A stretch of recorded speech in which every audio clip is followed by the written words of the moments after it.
like the year just ended and here we are. But welcome everyone. I'm so happy to be here today and that we can get this journey started. It's surreal in a way because you start this process with all the interviews and the Psych selection week, and then you bat your eyes and we're sitting at the first day of Prac.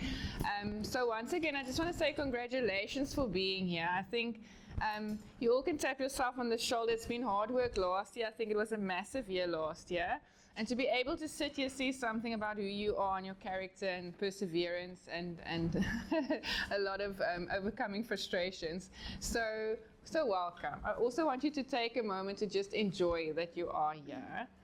And then I want to welcome the supervisors for 2025. They are scattered all around, but I'm going to ask them in a minute just to introduce themselves because I don't think the students know all of you.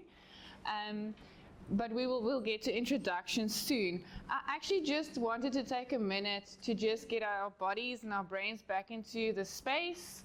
You know me, I will have to do something experiential. So let's just maybe give a minute for that. I almost just want you to ask you to relax and just get into a comfortable position.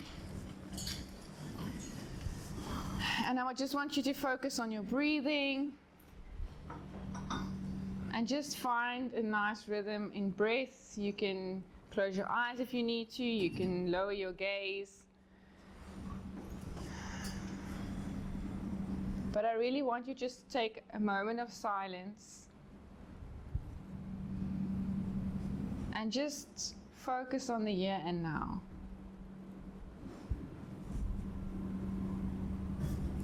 Feel your body where it sits, where your feet are positioned. Release the tension in your legs. If you need to shake some stress out of your arms, rub your legs. Drop your shoulders a little bit. And then just for a minute, I'm going to give silence for you just to focus and take in this moment of the journey that we're all as a team going to embark on today.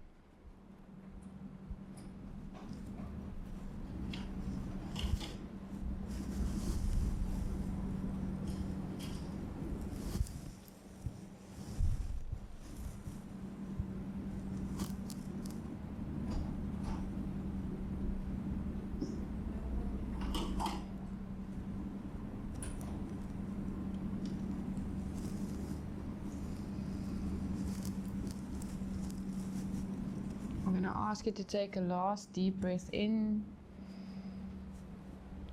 and out. And then I want you, before we end with this mindful minutes, just commit to something today. What can you commit to? There's going to be a lot of information. You're going to forget 80% of it. We will give it to you in writing. But what can you commit to today? Just trying to stay awake, trying not to freak out. Just commit to one thing that you can manage today. Okay, thank you for that. Thank you for allowing this space. And we can come back into the room. Okay, so we're at the beginning of 2025. We're at the beginning of Practicum. And like I said just now, it's a lot of information. And half of what you hear today, you'll only click in March. Okay, so that's fine. That's why we have supervisors. That's why I'm here. That's why Gabby is there. Between the lots of us, the supervisors, myself, Geraldine, and Gabby, who helps with all of the administrative stuff, you know, you will find an answer. I also created the WhatsApp group for that. If there's something that you don't know, ask. Okay? And so I want to start today off with that. All right? If you forget anything, there are backups. There's a module outline, there's supervisors, and we're going to go through everything today. And even Josh and his team is recording this for us so that you can have the recording also. Okay? So I want you to relax. Take in what you can. All right, so let's start what we're going to cover today. Obviously, this is a whole week process. I'm going to go slow because I don't want to overwhelm you and not have you come back tomorrow. So please come back tomorrow. I'm going to go slow today. Today's basic, just orientating you around what do you need to be able to say my practicum is completed. What do you need to do in the next 6 months? What does that look like practically? Okay. Tomorrow we'll dive into some writing of case notes, practicing how to write a case note. What does it look like? I know we did a little bit of it in the counseling theories class, but we're going to actually do some case note writing and sit in groups and work through that. And we're going to do some role plays just to let you get into the feeling of counseling again, because I think it's been a long holiday for the students. I hope you rested. And so tomorrow we'll go dive into case notes and role play and professional practice, more of the soft skills. And then on Wednesday we have a self-care moment where we're going to introduce you to someone who's going to do groups with you throughout the year just as emotional support, as well as some time management thingies. And you are also going to do a workshop with Judy Strickland from Hope House, which is amazing. She does amazing workshops. So that's all ahead, and then on Thursday, Chantal and her team will take over, then I can have a break, and you're going to do your assessment, all the assessment work. So I'm not touching anything assessment-wise. It's not my scope of practice, it's Chantal's. So I'll hand over to her.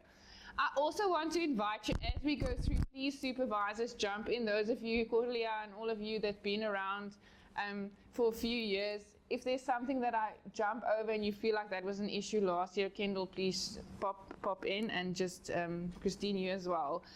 As stuff comes up, as we talk through it, it's a workshop, so we're workshopping through the expectations. Every year is different, every site is different, every supervisor is different, so every year we have new learnings, let's call it that, new growth areas, and so we grow together, and so I hope that the supervisors will jump in as we go along. Okay, so what I want us to do before we get started officially, I want to ask the supervisors to just maybe stand, introduce yourself, your registration, you're a registered counselor or an educational psych, whatever your registration is, and kind of just you in private practice or you at a school or what you're doing at the moment, if that's fine, so the students can just get to know you. Can we start? Gabby is going to supervise this year. Gabby, you want to start? Small version. I have been an RC for 4 years. I have a small private practice in Somerset West. And I enjoy having a foot in both academia and private practice. I think it's an amazing way to keep on passing stuff. So I'm always doing lots of stuff. So I'm excited to be here. Thanks, Gabs. Hi everyone, I'm Kendall. I lecture in the Psych department, and then I also have a small private practice in Luxembourg. I think that was all I was going to say. Yeah, and Kendall is also helping facilitate the coordination this year. So Kendall we'll partner up with that. Okay. So you'll see Kendall a lot, and she's also part of group supervision. Gabby, you're also going to be part of group supervision. Yeah. Okay. Cordelia. I'm Cordelia Avia. I'm an RC and I'm a private practice in Oaks. And Cordelia is also going to do the attachments workshop with you guys later, which is an amazing workshop. Okay. Chantal. Hello everyone, you've all seen me. So I lecture at Cornerstone and then also have private practice.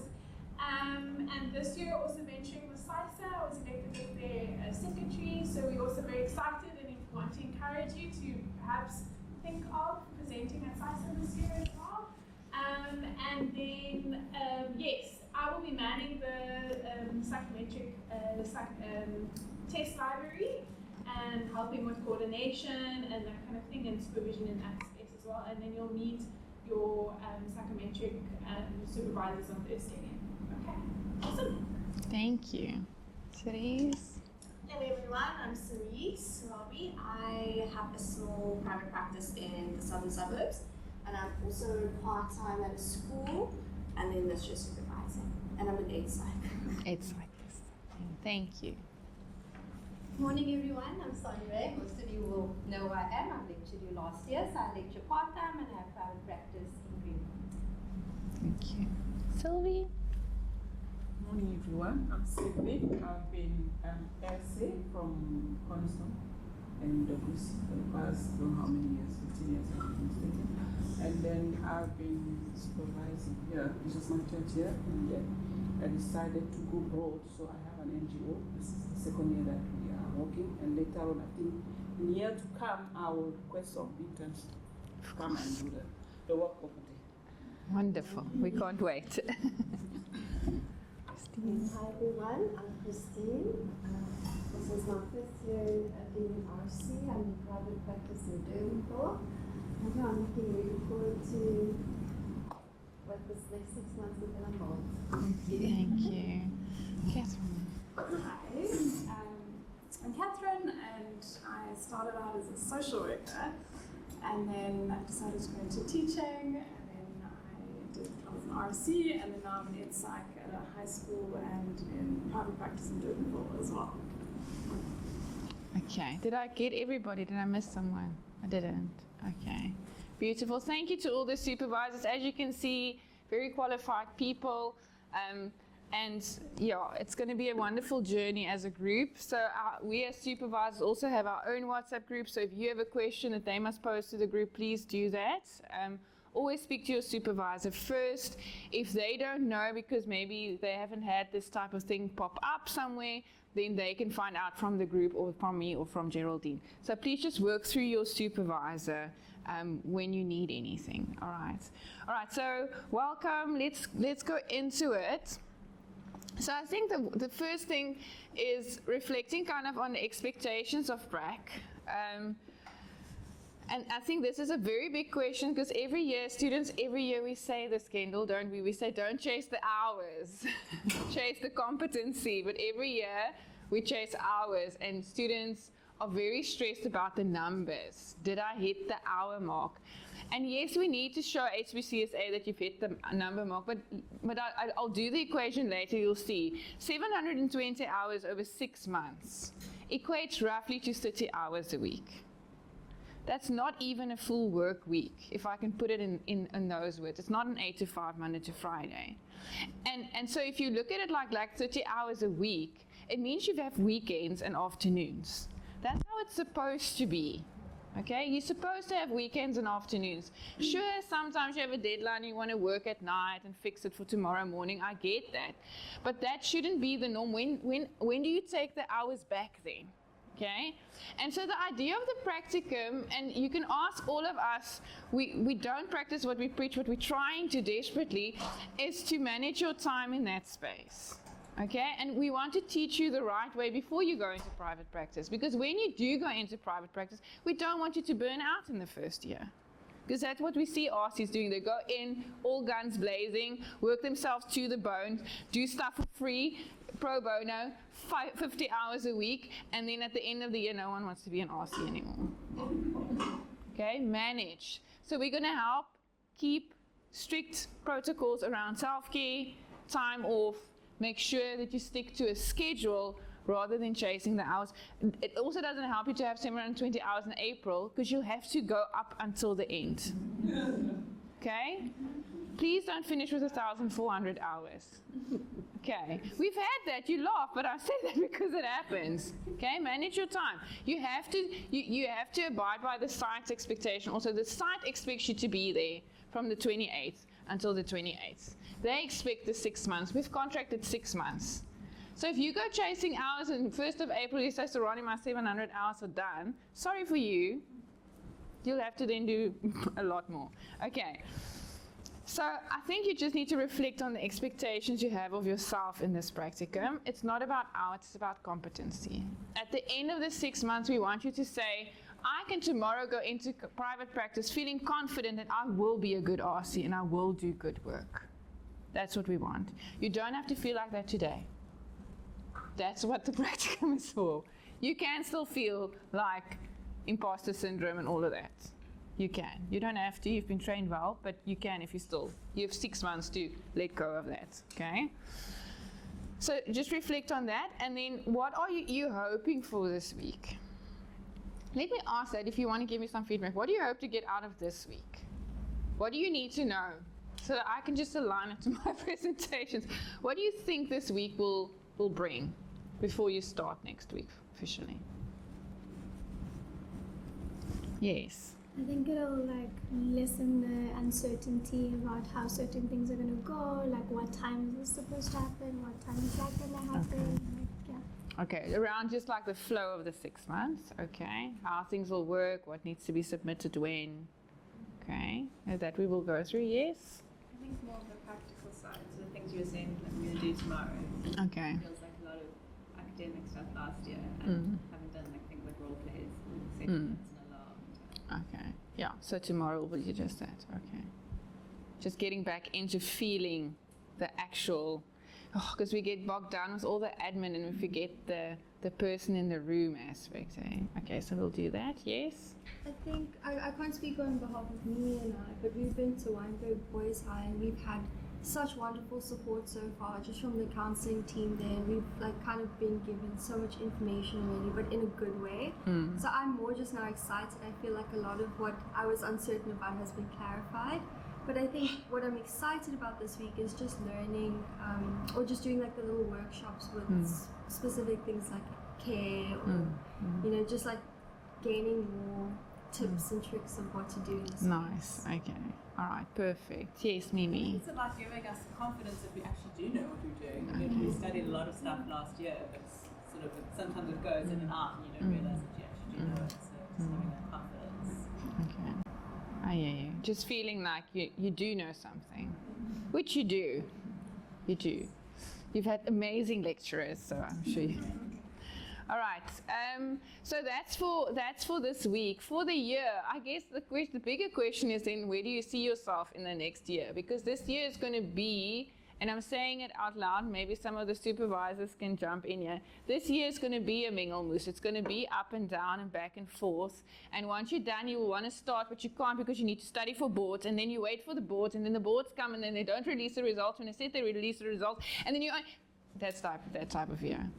So this year is just preparing yourself to be an RC next year. Okay. So I think just place that in your relaxed tank and just make peace with that. You won't be an RC on the 1st of August.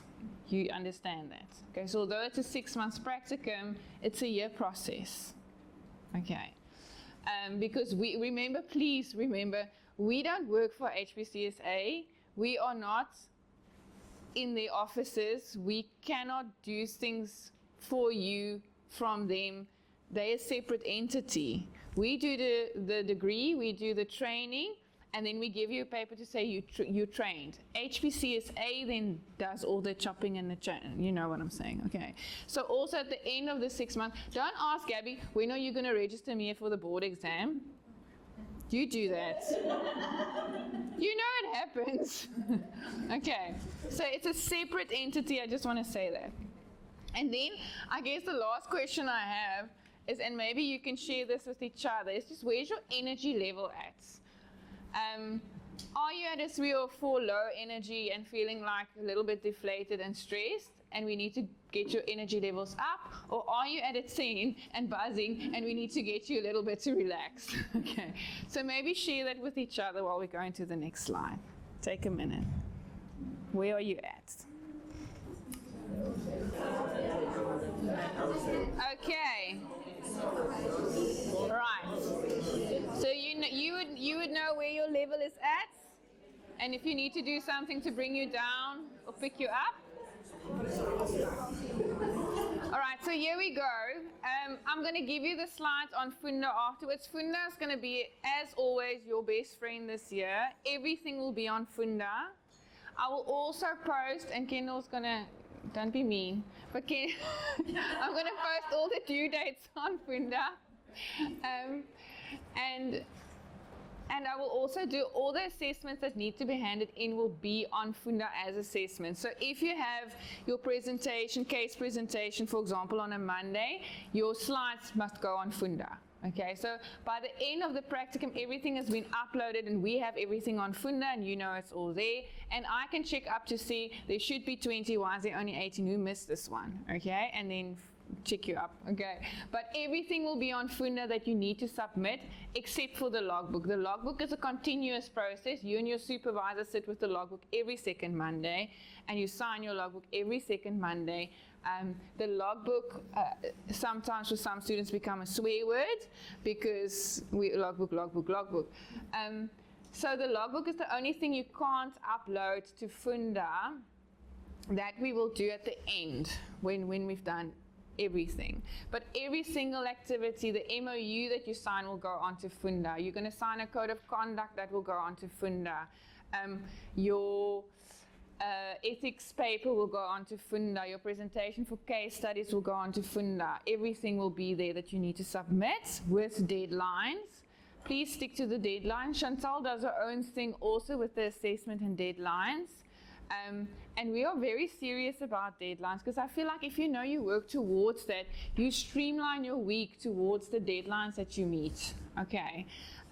The worry is always that there's 6 or 7 categories that you need to fill, and sometimes students just focus on one. And then the individual sessions go swimmingly, but you've not done no assessments, no community work, no groups, and then we sit in June and you're like, oh, I have 160 hours of community that I haven't thought of. Okay, it needs to be a continuous process, and that's why tomorrow's section we're going to do on just time management will be important, because you'll have to break your day into those categories. Okay, but we'll talk about that. So everything you need to submit will be on Funda. Everything you need to have, including the slides, will be on Funda. I will give access to the supervisors also for Funda, because I think that helps to check. Okay. Everything we do on campus is on a Monday. We'll always be on campus on a Monday. I know the WCED students have an issue next week, but we can sort around that. Okay, so the WCED students must just, we will figure it out, okay? But for the rest of the Mondays you are here, you have to be available between 9 and 4. The schedule changes as the guest presenters and your presentations change because everything's a different timing, but you need to be available from 9 to 4 on a Monday, okay? Sometimes we'll start later, sometimes we'll start earlier, but you can't bank on that, okay? So we're going to look through the Monday schedule in one of the slides. Then Psych, you're supposed to be on site Tuesday to Friday. You shouldn't really be doing weekends, okay? If there's a site specifically requesting weekends, please just run it by me and Kendall just to make sure why is it happening and what day are you then getting back, because you can't be working 6 days a week. Okay, so there might be some of the schools might do a outreach program on a Saturday, but then you need the Friday off or something like that. Okay, so we'll work around that, right? Then you've got 2 supervisors this year, and you're supposed to have at least spoken or emailed, or you're going to meet with them on Friday. But your supervisor is your cornerstone supervisor, which is the person in this room that's your supervisor, okay? And then the site that you're placed at should have a supervisor there that's an RC, okay? So you have a cornerstone supervisor that you see bi-weekly. The week you don't see us, you see them. You're supposed to be in supervision every week, okay? With either or, you get that, okay? Some of the site supervision works a little bit differently. Sometimes your supervisor will check in with you daily. I know at Hope House sometimes they have like daily little check-ins. Other times, like I know with Zon School, the counselor there only has an hour a week, for example. So it will be different. Don't compare your practicum experience to your colleague's practicum experience, because the site is different, the supervisor is different. One supervisor will be excellent with a logbook and not so great with case discussions, but then you have the group as well, okay? Or one will just want to do case discussions and forget about the logbook, but you have the group as well. We'll sort it out, okay? Don't compare your supervisors, don't compare your sites. Some sites will say at 2 o'clock, cheers, and then I get phone calls. But why can that one leave at 2 o'clock and I have to stay until 5 o'clock? Because it's a site, okay? Just deal with it, okay? That's life, right? If you go work in an office one day, if you work for the government, you will always have a Friday off. if you don't work for the government, you will always work on a Friday. Okay, just a joke. It's a joke. Okay. Jeez, hard crowd today. Okay. But it's jobs and specs and times are different. Okay, so especially for those working in schools, you will have school holiday, but it's not for you to go to Mauritius. Okay, in the school holiday, you catch up with community hours and you catch up with your reading and you catch up with your assessment reports that you need to write. Okay, you can't go, because March and April there's so much holiday. Oh, wonderful practicum. I'll just log hours, school holiday, 10 hours a day. You can't do that. Okay. All right. So every site is different. Also be reminded that you do get time off that you request as you would when you are in an occupational or job space. All right. So if you have a wedding or something coming up and you need to take the Friday off or something, you have to go via me or Kendall, your supervisor on site and your supervisor at Cornerstone. All four of us need to sign off. All four of ons need to sign. You see, I've been on holiday. The Afrikaans, the English is growing. Okay. All four of us need to sign off. We all need to be aware that you're taking a day of leave. And remember, you request it. Okay? So if you have clients booked tomorrow and tonight you realize, I forgot I have a wedding tomorrow, that's 2 dates. If you're sick, you need a sick note. Okay. Please be mindful that this is a professional service that we're rendering. Okay. You should be in contact with your supervisors and you should make sure that they're in contact with each other. It's your responsibility, not the supervisor's responsibility. Okay? If a site supervisor says to me, I never saw the other supervisor, I'm going to be angry with you as a student. Okay, you need to make sure that they are in contact. Okay. So supervision happens bi-weekly. Your supervisor, this is your supervisor's job description. They check the logbooks and they help you to look at where to log what. Okay? Sometimes, and we're going to get to the logbook later, I always get a little bit nauseous when I think of the logbook. But anyway, we'll get to the logbook a little bit later. Sometimes certain activities can overlap. Sometimes you do something that can be group or community.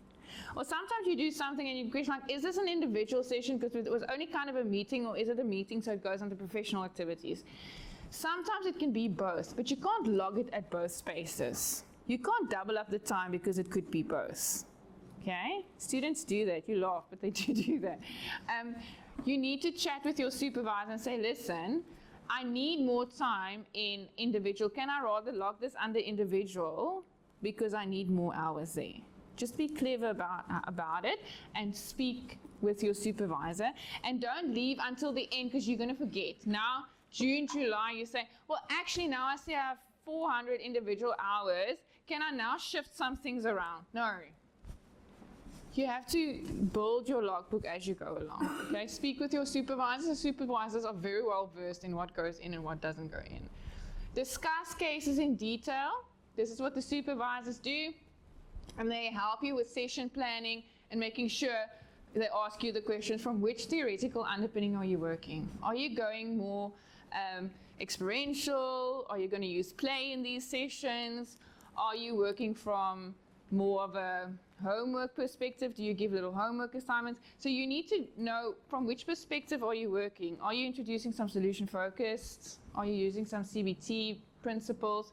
Also be mindful of your scope. Having said that, you can't say you're doing therapy. You can't say you treatment plan. Okay? Please, you are registered counselors. You take from cognitive behavioral theory and you apply it in your scope of practice.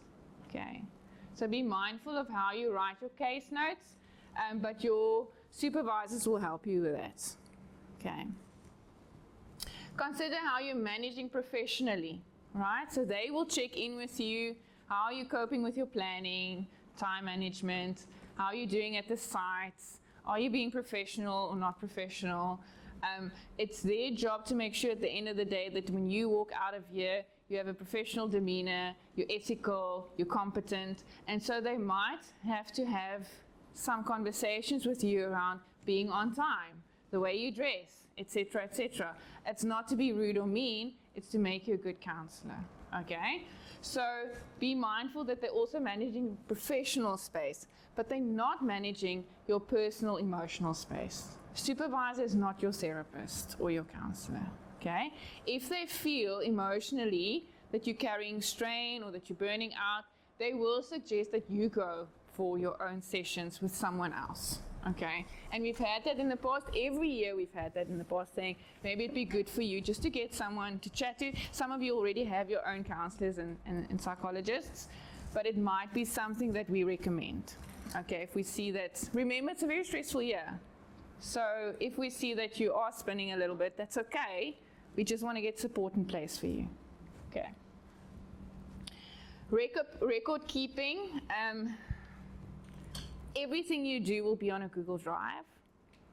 I'll show you an example of what the students did the last few years. So they open a Google Drive that their supervisor always has access to. Every note you write goes into your individual session folder. You have a group session folder, all your group work goes in there. Your prep and admin, everything you create, every handout, every PowerPoint presentation, every pamphlet you throw into there. So you'll have your subsections in your Google Drive, and everything goes in there, so your supervisor can at any time check how are you doing, okay? What my students used to do, they would send me a WhatsApp and say, Sarani, you can check my drive for this week. And then I know everything that they want me to see is on there. And then I can ask questions. Why is client Z, the case notes only halfway done? Oh, I don't know what happened. Maybe it's a saving issue. Let me just check that. And so we can back and forth on those records. But you need to keep up. You cannot, and we've had this so many times in the past, you cannot have a session with a client on Monday and not have written the notes by Friday. It's unethical. You're gonna forget. So part of planning your day is knowing if I have a session, I need to book a little bit of time at the end of the session to do my notes. Because remember, at the beginning, you're slow with notes. It feels like case notes are mountains lying in front of you, and it takes so long. And then by the end of the practicum, it's 15 minutes and you're done. It's quick, because you grow into that, okay? And at the beginning, you either write too little or you write too much. And the supervisor will help you with that, okay? And we will obviously practice that tomorrow. So record keeping needs to be in your Google Drive. Your supervisor needs to have access. Everything you do needs to be on there, okay? At the end of the practicum, that is your portfolio of evidence. That is your POE. So when you say hand in your POE, we're asking you to make the drive available, okay? And then everything should be there. Kendall. To add on that as well, in terms of record keeping, and as Sarani's explained, like we need access to it as your supervisors all the time.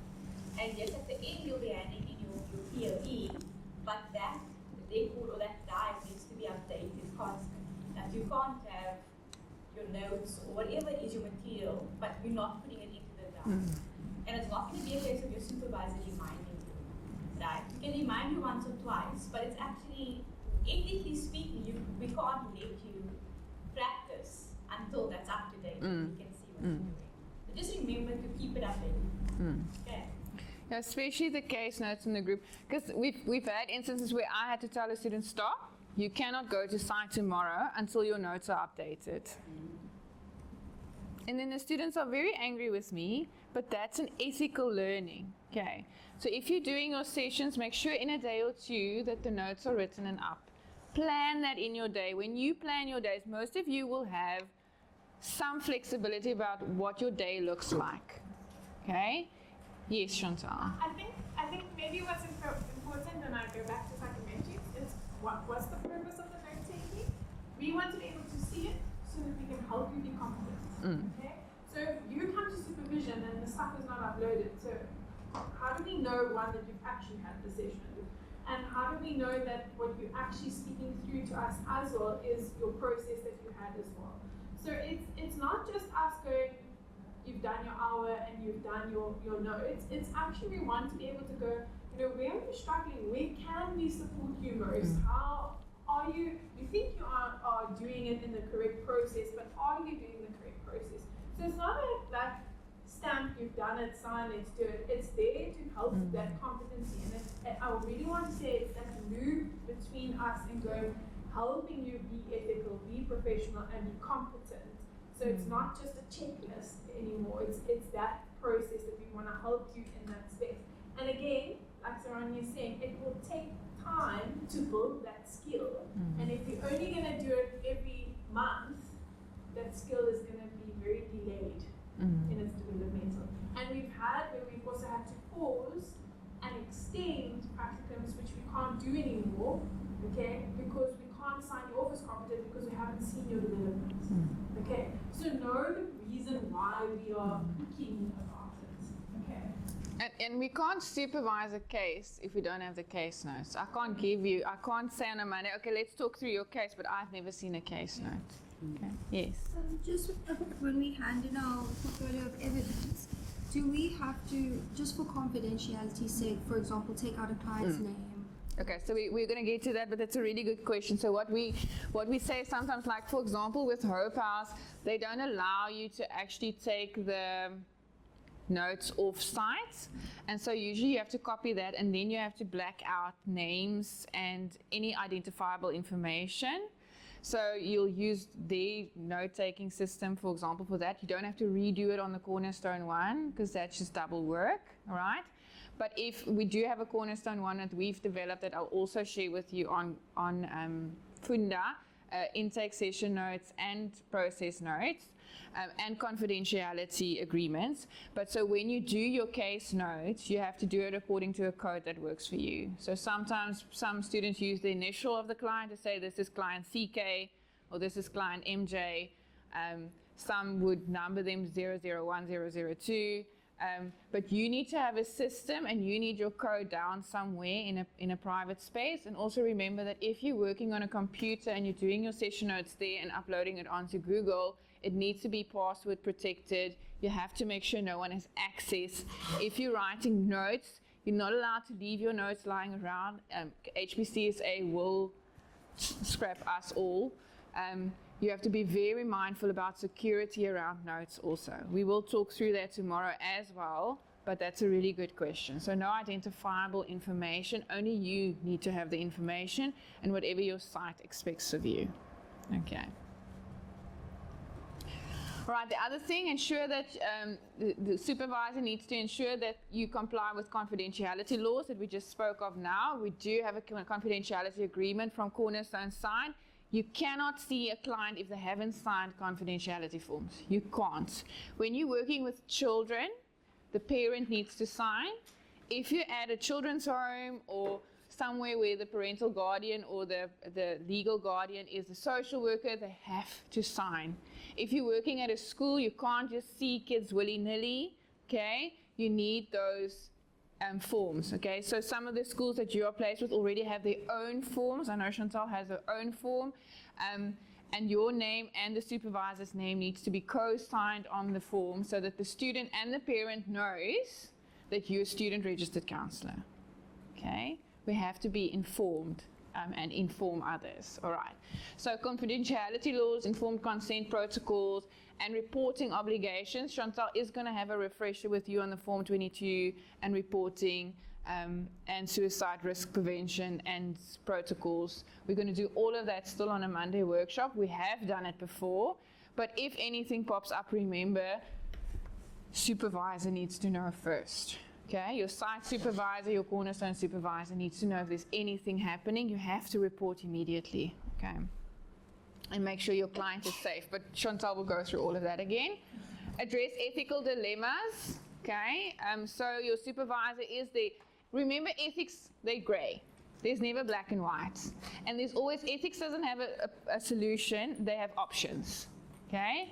And so why do we go to supervision with our ethical dilemmas? To chat through the options and see which one fits the best, okay? So please help, let your supervisor help you with ethical things. If your site, for example, is asking you to come in every night at 8 o'clock to do parent evenings for forever, and they're not giving you the other time off, and they're expecting you to lock the school and do the passwords, because we've had stuff like that happen, and your supervisor doesn't know, they can't help fight for you, okay? So what we do is we vet the sites, we send them the briefs, we give them the expectations, and most of the time, and it's done in that way. Sometimes they forget, or someone new comes in, or they take chances. Okay, so please just keep us in the loop with what's happening on site so we can help you. We're here to help you. Okay. And then your supervisor, and this is something I'll say over and over again, they have to check everything you do for a Monday. So you'll see on Monday there will be 3 times that you present. Okay, you'll present cases, you'll present a group workshop that you're doing or a workshop that you're doing, you'll present your POE. All those presentations your supervisor has to see before you come present. You can't send your presentation on the Friday afternoon, 4 o'clock, and you're presenting Monday morning. Okay? I've had to tell a student, you're not allowed to present. And that's not a fun thing to do. Okay? Make sure you speak to your supervisor and say, what is your capacity this week? Can I send my presentation to you on Monday? Can you give me feedback by Friday? Ask the supervisor. Some supervisors say, give me a week. Some will say, oh, it's fine, I have time, you can send it to me today.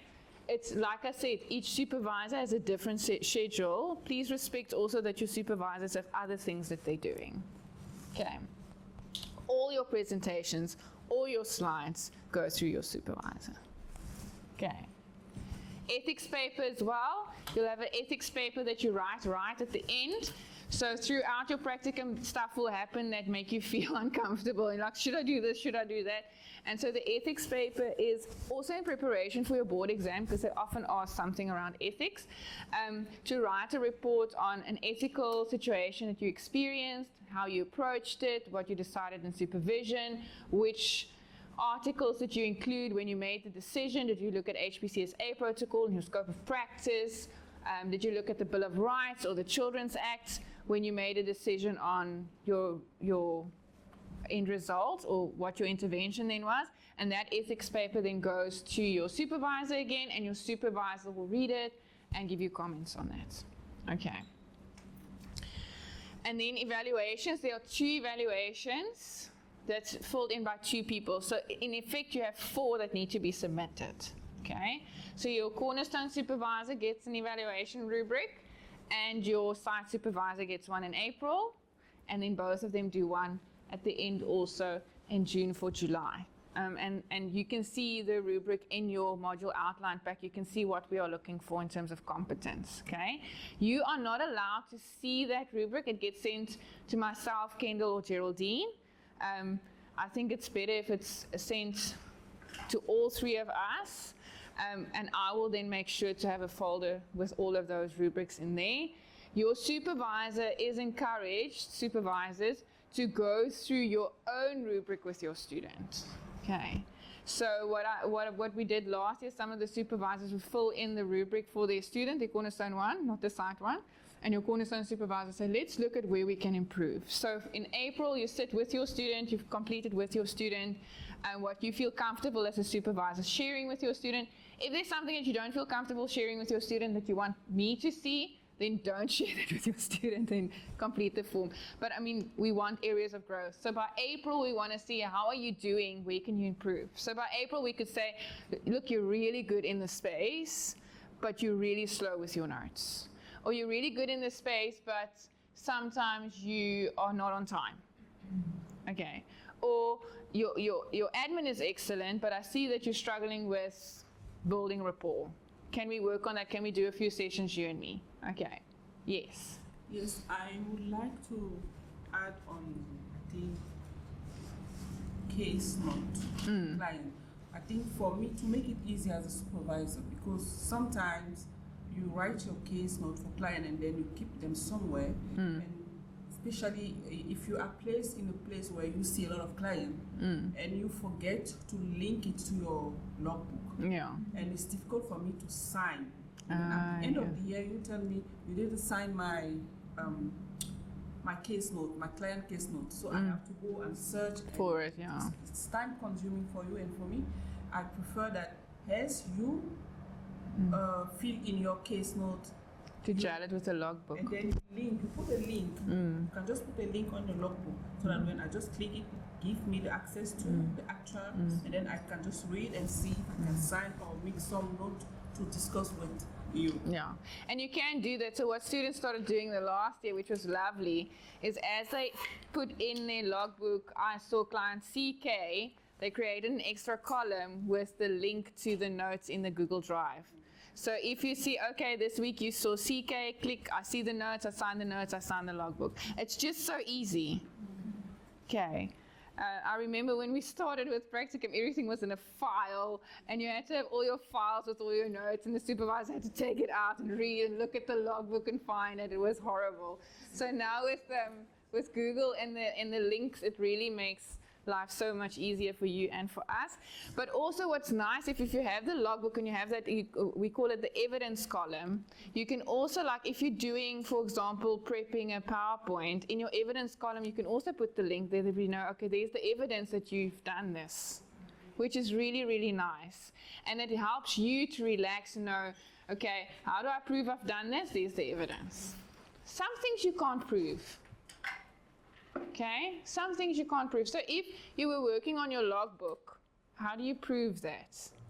Okay, so we trust you in your own ethical space to not lie about that and say that you were busy with your logbook for 5 hours when actually you said 5 minutes. Okay, so some things we can't prove that we will talk through, but most of it you can.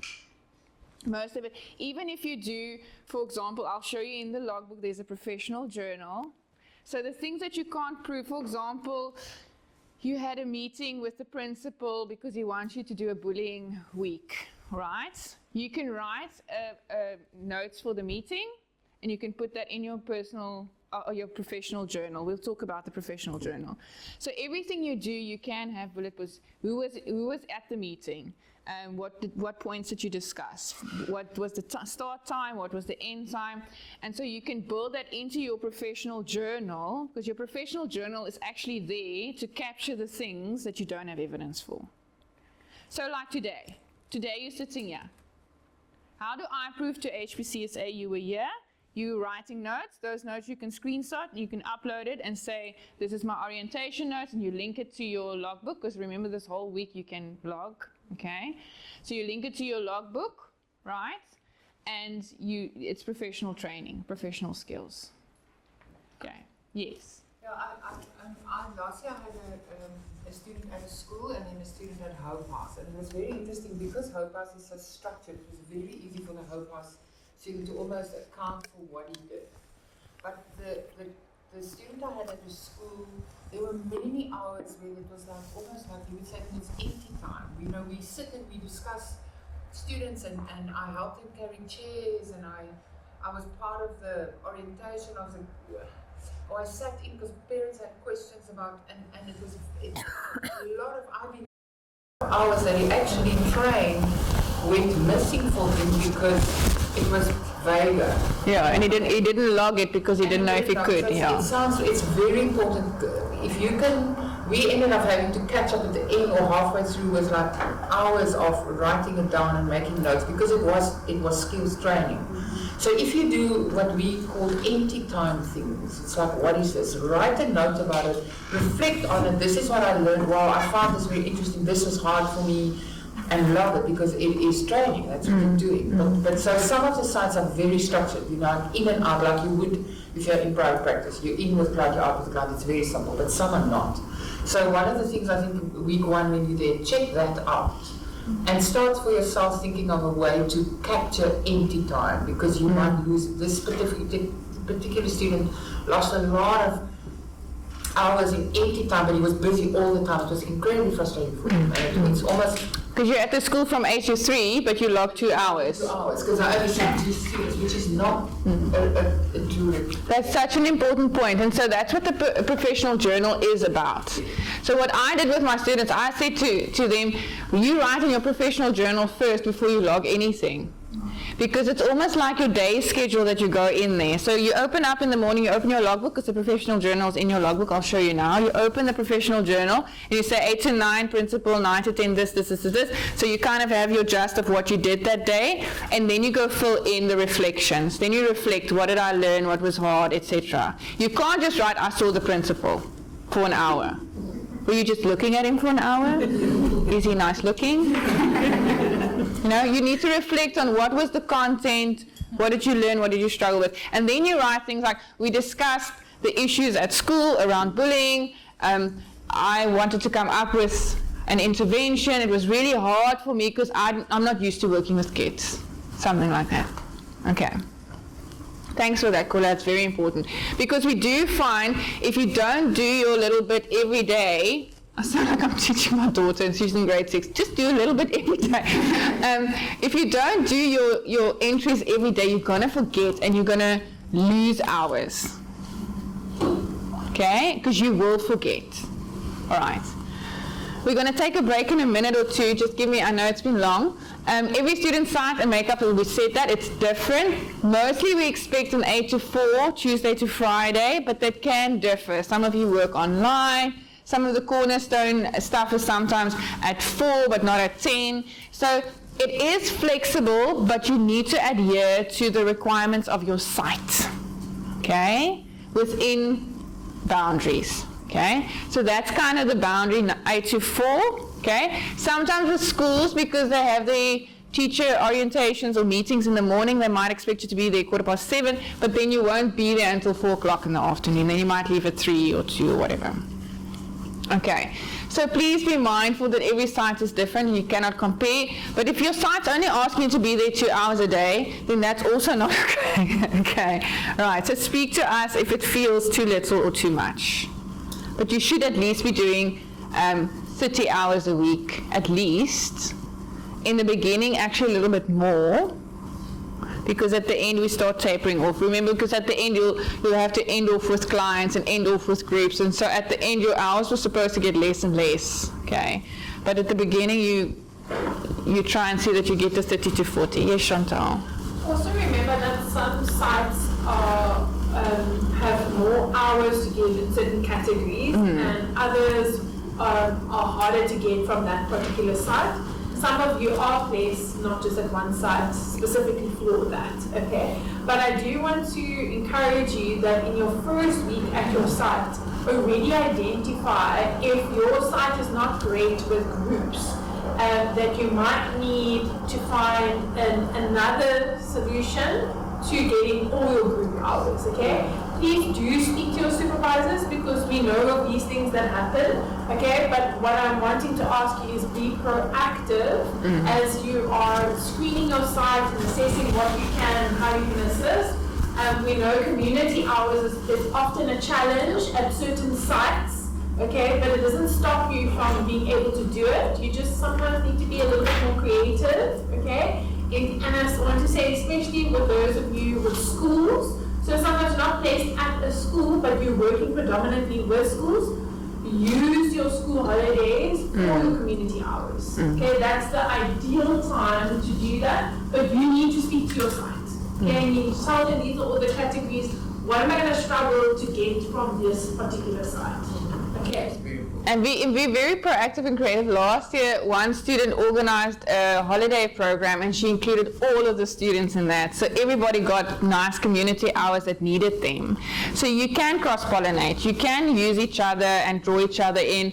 If you know one of your colleagues really likes certain topics and you're presenting and you want them to co-present, please do that, okay? Just tell your supervisor so we can make sure we're covered with MOUs and stuff like that, okay? So you can, if you see your school doesn't have a lot of community work, but someone else is at an NGO and they need hands, help, okay?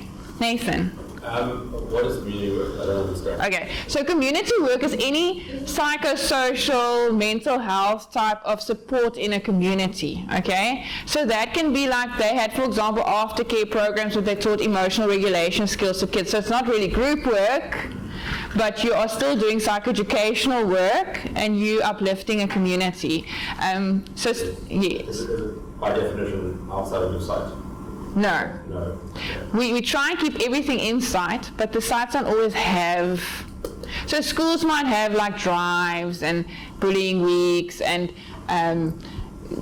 confidence weeks and stuff like that you can get involved with, the psychoeducation around that, but sometimes the sites don't. And so what we also do, Geraldine is quite passionate about that also, is that you as a group have to have an output at the end as a community project. So what we'll do with your groups is we'll put you into 2 groups for group supervision, and each group supervision group, there will be 2, so 10 and 10, will have an output that you have to come up with. Okay, so last year one group had podcasts that they created, that they released into the community, a lot of podcasts. The year before that we had that beautiful mental health journal for students, starting with the Psych. I will actually send it to you. That's kind of a mindfulness journal that they created. I think it's like a 200-pager that they created with mindfulness worksheets, etc. So the 10 of you in your each group will have to come up with a mental health, psychoeducation, social upliftment activity that you've done as a group, as part of your community, that is outside of your sites, which is nice because it's ours. I remember with COVID they made, it was beautiful, they made a teacher's resource guide with mental health worksheets for grade 1 to 3, where the teacher could say the kids were a little bit stressed, and she could say, okay, here's a flower breathing exercise, I'll just look in my mental health workbook, and so that was an output. It takes an enormous amount of time to do, but it's such a valuable tool that you're giving to a school, you're giving it for free and saying, yeah, use it. We made it for you, okay? So the idea is that the 2 groups, each group comes up with an idea that you want to do. It can be anything mental health related. You can run it by me and Geraldine and Kendall, and we can say, yes, this sounds like a good project, and that will be your community project for the year, and it will bring in a lot of hours. It might not be all the hours because your site will also ask for community hours. So community hours is anything related to mental health, psychosocial upliftment, psychoeducation, training that you're doing, anything like that doesn't fall into group sessions. Remember, group is something different. Group is having a structured group with 5 to 8 people, and you're doing a confidence group with those people 10 weeks on a Wednesday from 1 to 2. That's group. And you have session notes as you would for individual sessions. That's group. So sometimes we get confused between the group and the community. You see the difference, okay? Like even if you do a talk at the school, you do mental health talks at the school, maybe on a Monday in assembly you talk about how to deal with anger or how to build confidence. That can also form part of community because you're working with a bigger community, okay? So that we spoke about, and then please remember school holidays can affect your planning. Every year students go, 3 weeks I'm going to do nothing. No, then you do your community projects, and then you work on that, or you finish your assessment reports, or you do your reading list and make sure you're up to date with your reading. Okay? There are things that you can do in those empty spaces and dead times. You'll also find at times that at the beginning, there's not a lot to do. Because when you get to sites Monday, you still need to get to know the people at your site. They might not have clients for you yet. So the first 2 weeks feel slow. Don't just sit around twiddling your thumbs. Get reading, because you can log that for professional development. You can do a few impact courses or CPD courses and reflect on that in your professional journal, okay? So use the time that's dead space. Create workshops so long, create worksheets so long, because that you can all put into your folder saying, I've done that, okay? So if you're feeling like, Sarani, but the site says there's no work for me today yet, there's a lot that you can do. And if you don't know and you feel stuck because it's new, ask me. I can create work like this. Okay. Right, how far are we from a coffee break? No. Are we there? Can we do just this one slide, then we'll do a coffee break? Because I'm scared I'm not going to get through everything. Are you still okay? You're still managing, okay? All right. Okay, so just this one. Okay, so last year, we had a little laugh last year. So at the end of the prac, you all get an opportunity to present your POE and say, I've done so many individual hours, I saw 10 clients. It's really a lovely space. And we always enjoy it because it's kind of knowing where we start today and seeing where it ended. It's beautiful. But then you also have a little section where you can make recommendations for Cornerstone. And so what one student recommended last year is that maybe we should have a module outline, an onboarding document with all of the information that you need for the year. And they forgot that we actually give you that in November already. So you have that little document, please, you do have it. I just want to say that loud and clear. That onboarding doc is lengthy, it's big. Students miss it because it feels overwhelming, okay? But that's why you have control find. Okay, it's easy, right? But everything you need to know around the practicum is in there. And sometimes students check me up on it because I forget some of the stuff that's in there. Okay, so that's a very full doc, and it is overwhelming, but we have Funda's deadlines and we have Funda's assignments, and I have the Monday schedule. I always say if you have the Monday schedule, you kind of sort it out. Because the Monday schedule will lead you, and they will say, you need to do a workshop presentation. You'll go like, a what? Module outline. Okay, so your Monday schedule will prompt you what to look for and what to know and what to do. Okay, so the Monday schedule is your little Bible. Yes, Kendall. Maybe we should just encourage everyone to keep the Monday schedule and the module outline and onboarding. So don't just refer to it as a little doc. The onboarding document, the module outline is like thick. Yeah. It's your manual for your next 6 months. So you should really be looking at that every time you have a question. Look at that. If you can't find the answer in there, then ask. Yeah. See, I said that, Kendall. Check first before asking. Thank you.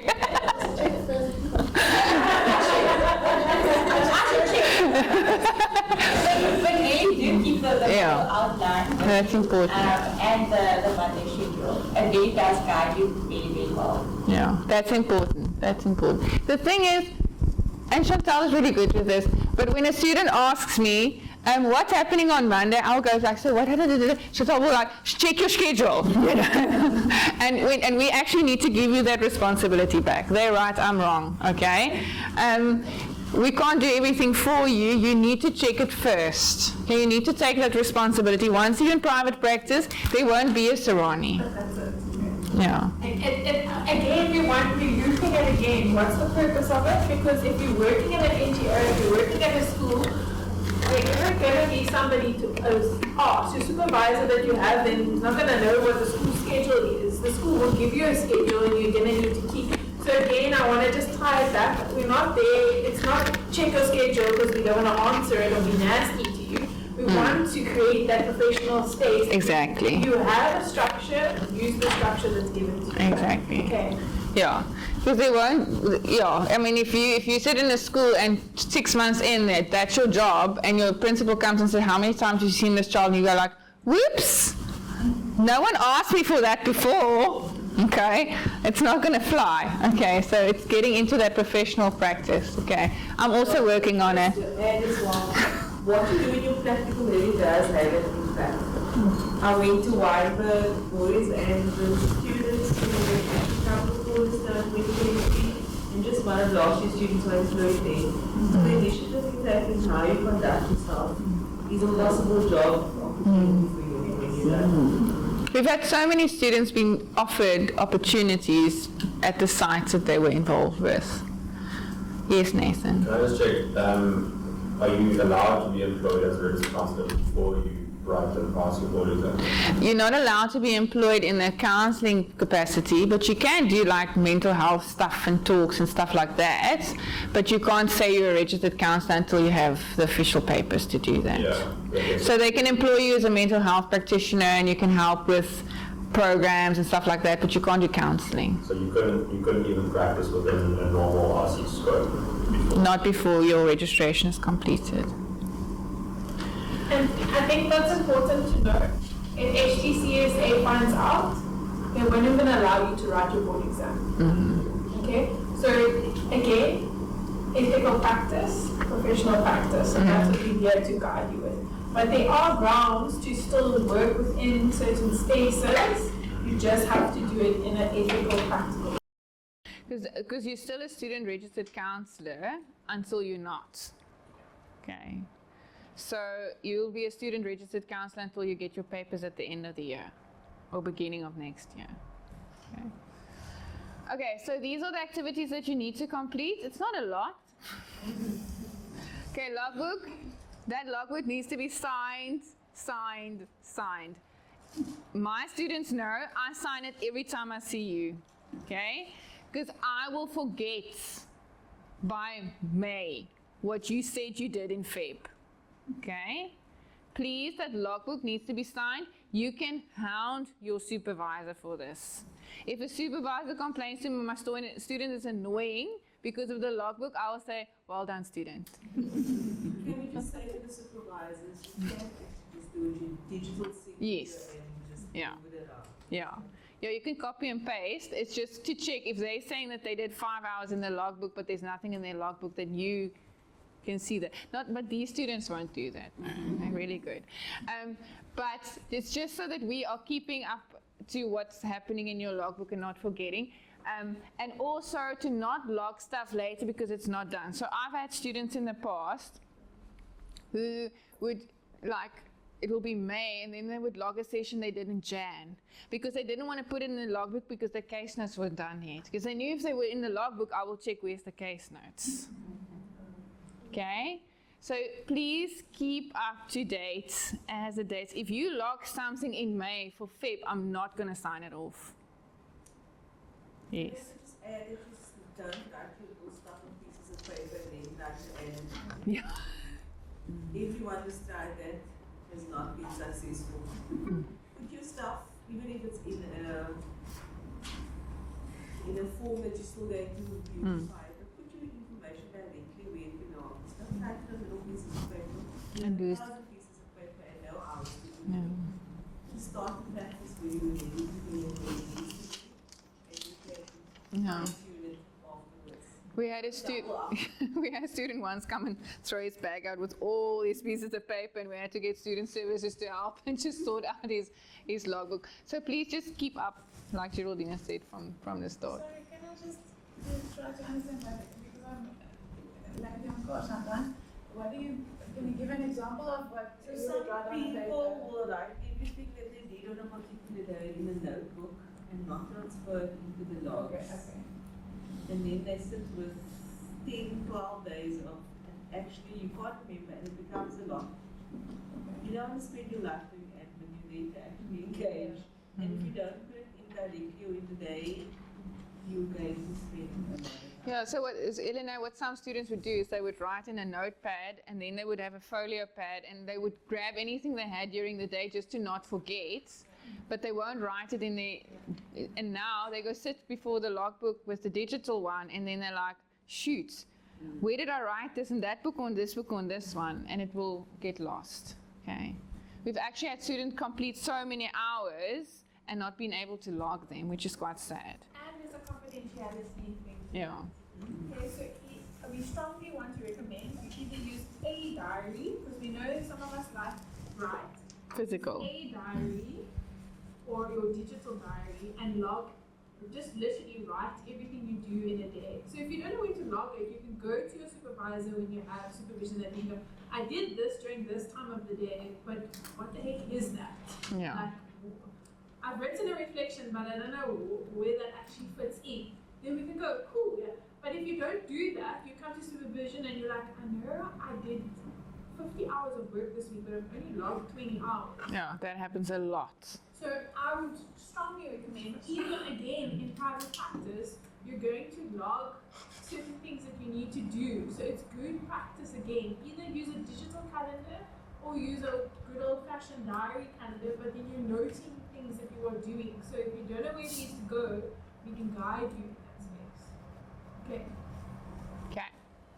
So some of the activities you will have to do some reading. Sometimes you'll get clients that present with certain things and you're like, I haven't done this before, and you will have to go read some articles or do some things there.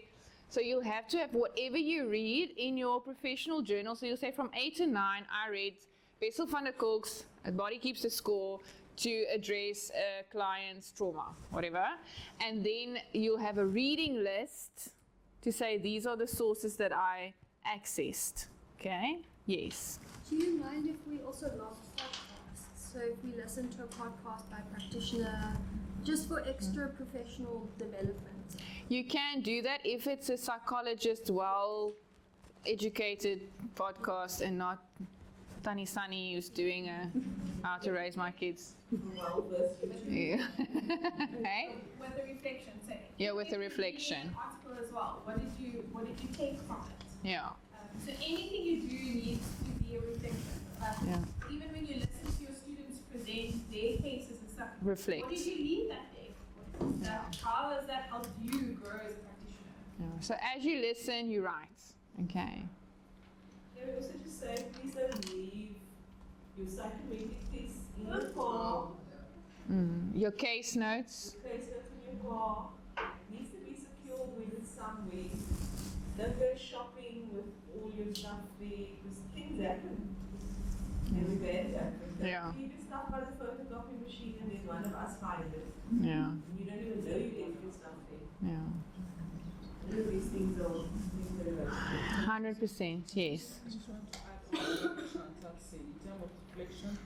And reflection is not only positive. You can also reflect Good on the point. bad or the things that you think are not right. Because, 100%. That's very important. You hear, Sylvie? Don't only reflect on the positive stuff. Argue. Say what you don't agree with. What gaps can you identify? Okay. Very important. Okay, so writing notes would be both for individual and group sessions and presentations. So sometimes my students start with their first groups, and then I'm like, where's your process notes? And they're like, for group? Yes, for group. It's the same way you do notes for your individual client, you need to have a note for your group session. Who was there? What was the topic? Who did what? What did you discuss? Okay? So there needs to be a process note for that as well. Okay, so please remember that. Preparing your presentations, again, you can add research to your reference list or your reading list that you have at the end that you hand in, but you will have a reading list of every source that you've accessed throughout the year. And it's really fun because that becomes like a little resource tool for you to know, this is all my trauma articles that this is everything I have on kids, this is everything I have on whatever, okay? Other things, attending meetings, you will be called into meetings at times. Some of them you can log as part of your group stuff if it's pertaining to that. Some meetings will be professional development. If you're not sure where a meeting is logged, for example, if you meet with parents before you start seeing the child, that's part of the individual sessions, okay? But talk to your supervisor around just that. There will also sometimes be informal meetings that happen. So say, for example, you're at a site and something happens and your supervisor says, quickly, let me just tell you the background. Let's just go, the school was part of this and then this and this and that. Don't let that be dead space. That's still a meeting. It's an informal meeting. You can still have a write-up of what the meeting was for, what did you learn from the meeting, and why was the meeting necessary. So like Cordelia said, don't go into these informal pockets and think, I can't log this. If you're not sure, ask your supervisor. You are on site from 8 to 3. If you're not sitting down eating a sandwich in the sun, you are working. Okay? If you're not lying somewhere, you're hiding away in an office watching Netflix, you are working. Okay? Don't do that. But you have to be able to account for the 7 hours you're on site or the 6 hours you're on site. You are doing work. So we just add as well, do not do your part-time jobs while you're on site. Yeah. Yeah. Please don't, if you're doing part-time stuff, sit in the school and do it and the principal phones me. Okay? Also, you can't log driving time. Unless you look at WCD. Yeah, but that's very specific. With WCD, that's different because they take you out and you're in the car with an ed psych and you're doing supervision on the way there and back. Literally debriefing back, supervising there. That's different. You're working, okay? But if you're in the car listening to Bon Jovi, then you can't log. Please, okay? Bon Jovi. I mean, who still listens to it? Anyway, making phone calls. Sometimes I know some of the students at schools, if you're trying to get parents to come in, or you're trying to get a social worker online, or you need to phone an OT, or you're sitting with a client and you want to phone the GP, those phone calls you can log as meetings, okay? Answering emails, you can also log that time, right? seeing clients, obviously, hosting groups, attending groups. Sometimes as part of professional development, you want to attend a group. So what our students did last year, which was really cool, they had their own group. They had a reading group for themselves as group hours. But you need to be able to present then. You can't just attend a group and get the hours. So what they did is they were 5 or 6 students. Every week someone else presented a paper. They had a paper discussion. It was interactive. It wasn't just I put my Zoom on while I gym. Okay? It's an interactive session that you can log then as a group with structure. Yes?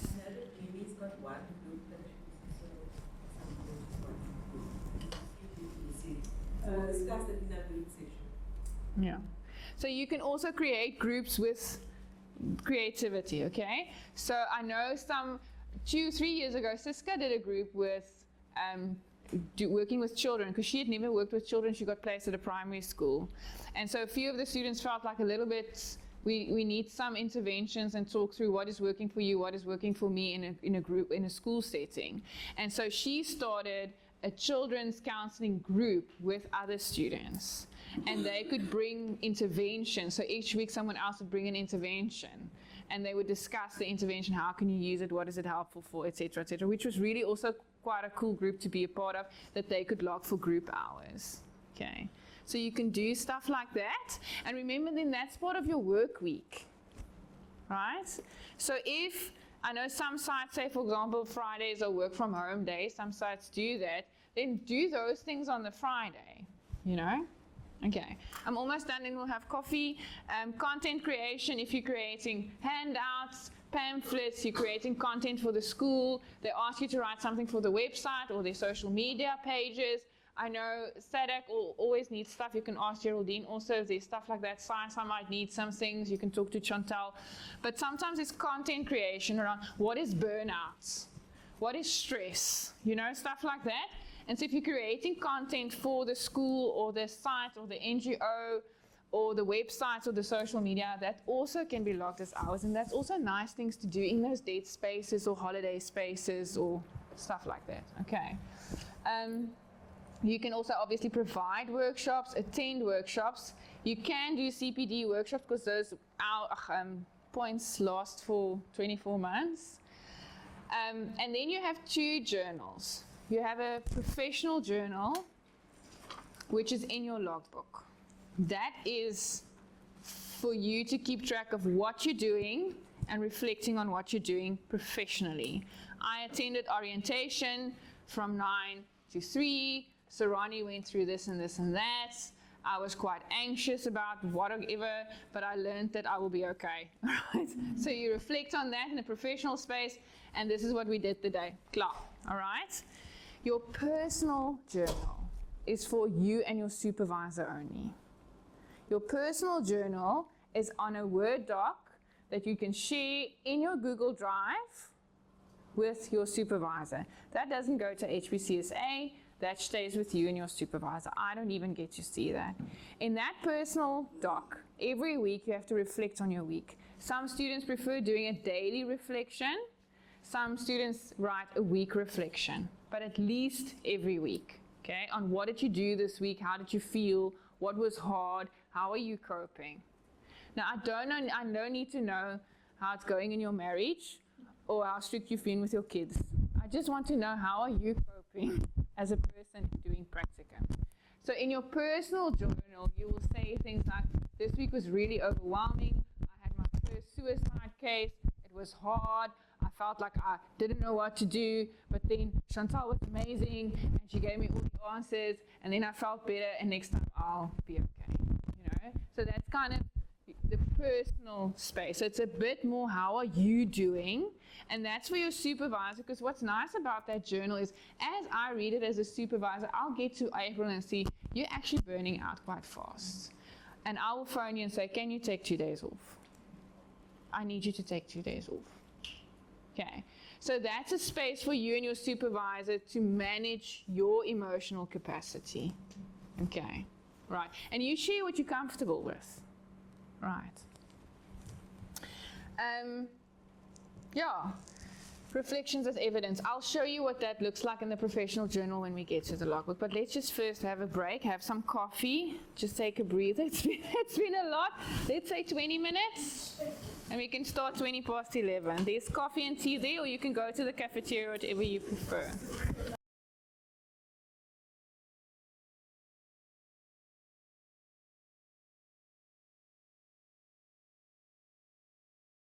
So there's a front page. One of our students designed it for us a few years ago, and it's been working for the last 2-3 years. If you want to do it in a different way, just chat to me about it. But this actually works quite nicely at the moment. So I'm just going to grab a chair.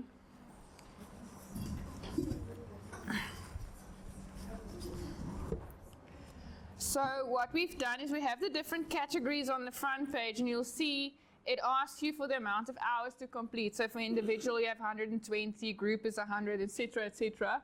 And it all accounts down to get to the 720. The book has been set up that every time you make an inscription, it starts saying what have you completed and what's still remaining. So if I look, for example, at the individual and I go to individual tab, you'll see there's the 6 hours that I've completed. If I go back to my summary, you'll see there's the 6 hours I've completed, and it starts subtracting. So if I, for example, say I saw another client today for 3 hours again, and I go back to the hours, there's the 9. You see, so it helps you to count your hours. You must just always make sure it's your responsibility to make sure that the adding is happening correctly, and that there might not be, I send you the Excel, you have a different version, and now some of the equations are out.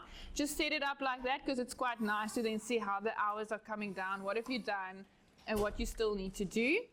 And also to keep track of, are you hitting all the different categories? Okay, you can't have 20 clients lined up in the first 2 weeks of prac. It's going to be so many individual hours, and then what about group time? What about stuff like that? All right. So try and limit your individuals in the beginning, especially those working at Hope House. When you're at Hope House, you get your hours for individual. I almost feel like in the first month. Okay? We've had to say to Hope House, just slow down. Take on 4 or 5 clients at a time and work through their process before taking on more. Because if you see 4 or 5 clients a week, that's an hour or 2 a day that you're already spending on clients. And that if you translate that, then it's 6-7 hours a week times 4 weeks, you're already in the first month, you're already at 24. You see what I'm saying? 28. See, my math also didn't come back after the holiday. So you're doing 30 hours in the first month already, you only have 120. So in 4 months, you'll be done. So just manage that space. 4 or 5 clients at a time is okay, right? You'll have other individual sessions that don't become long-term clients. So there might be a client that comes in, you do an intake, and you see, oh no, this is actually a referral to a psychiatrist.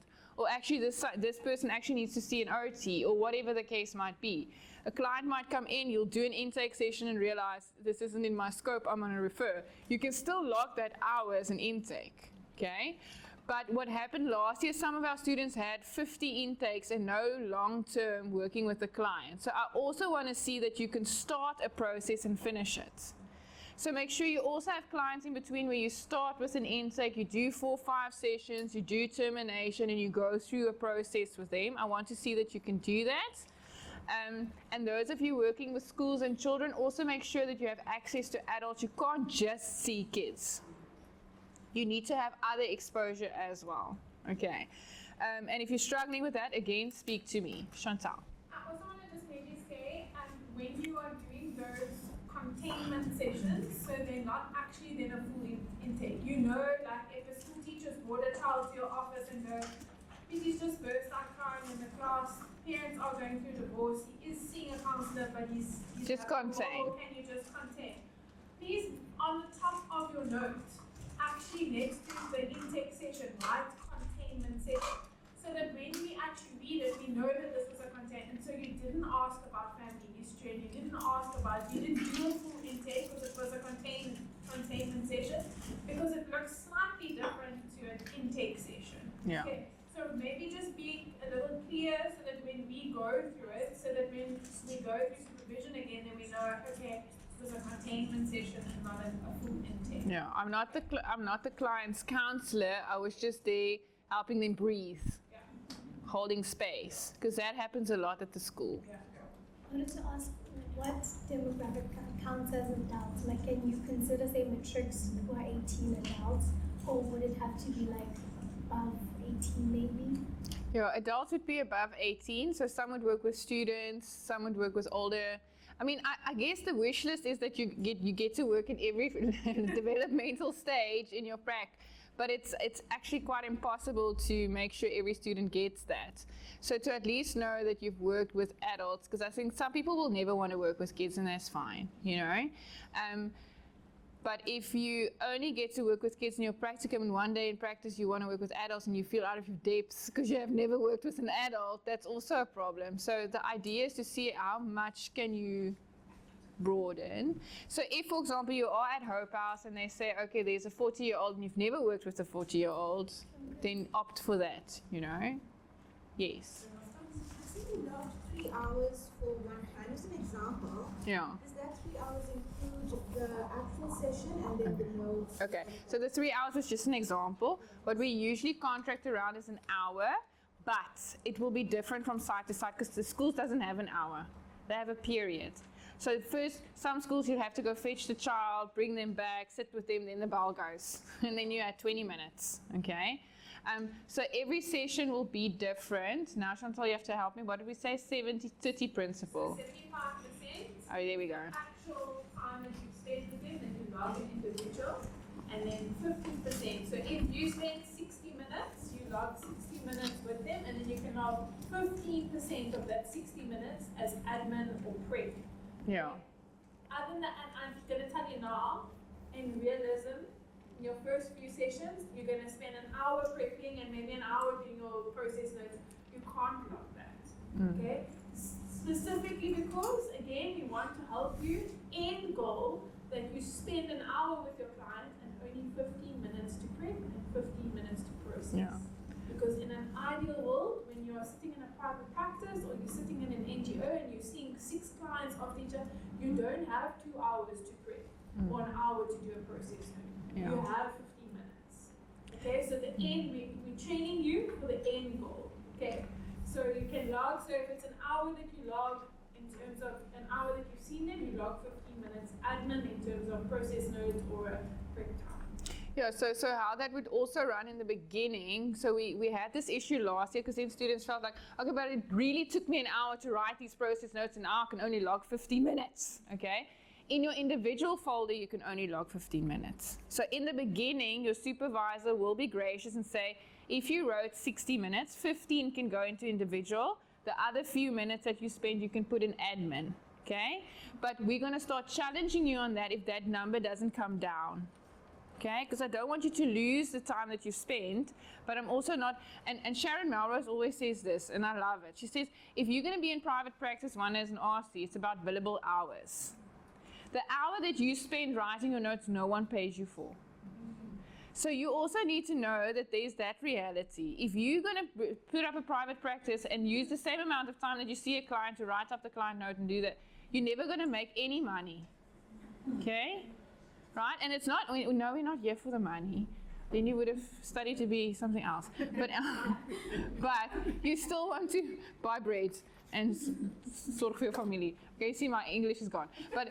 But the point is, you can't be spending 3 hours and only billing 1. See what I'm saying? And that's what Chantal is saying. We're working towards better practices.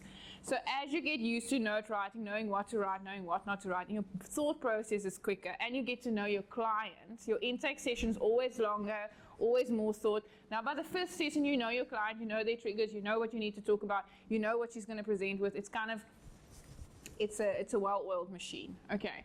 So in the beginning, you are allowed to log more, but not in your individual folder. In your individual folder, I want to see our session 50 notes, our session 50 notes. That's it. Everything you go over, you put in admin. If you're at a school and you're doing 20-minute sessions, okay, then we'll have to figure out what we will do graciously in that. So you will have a 20-minute session, and then in that rule, 5 to 10 minutes for note writing. So So that becomes harder to get all your individual hours if you're only logging half an hour at a time. So, Corlia? A weird question, what is considered a group? How many? So we've had this question in the past. So we said 5 is usually a group.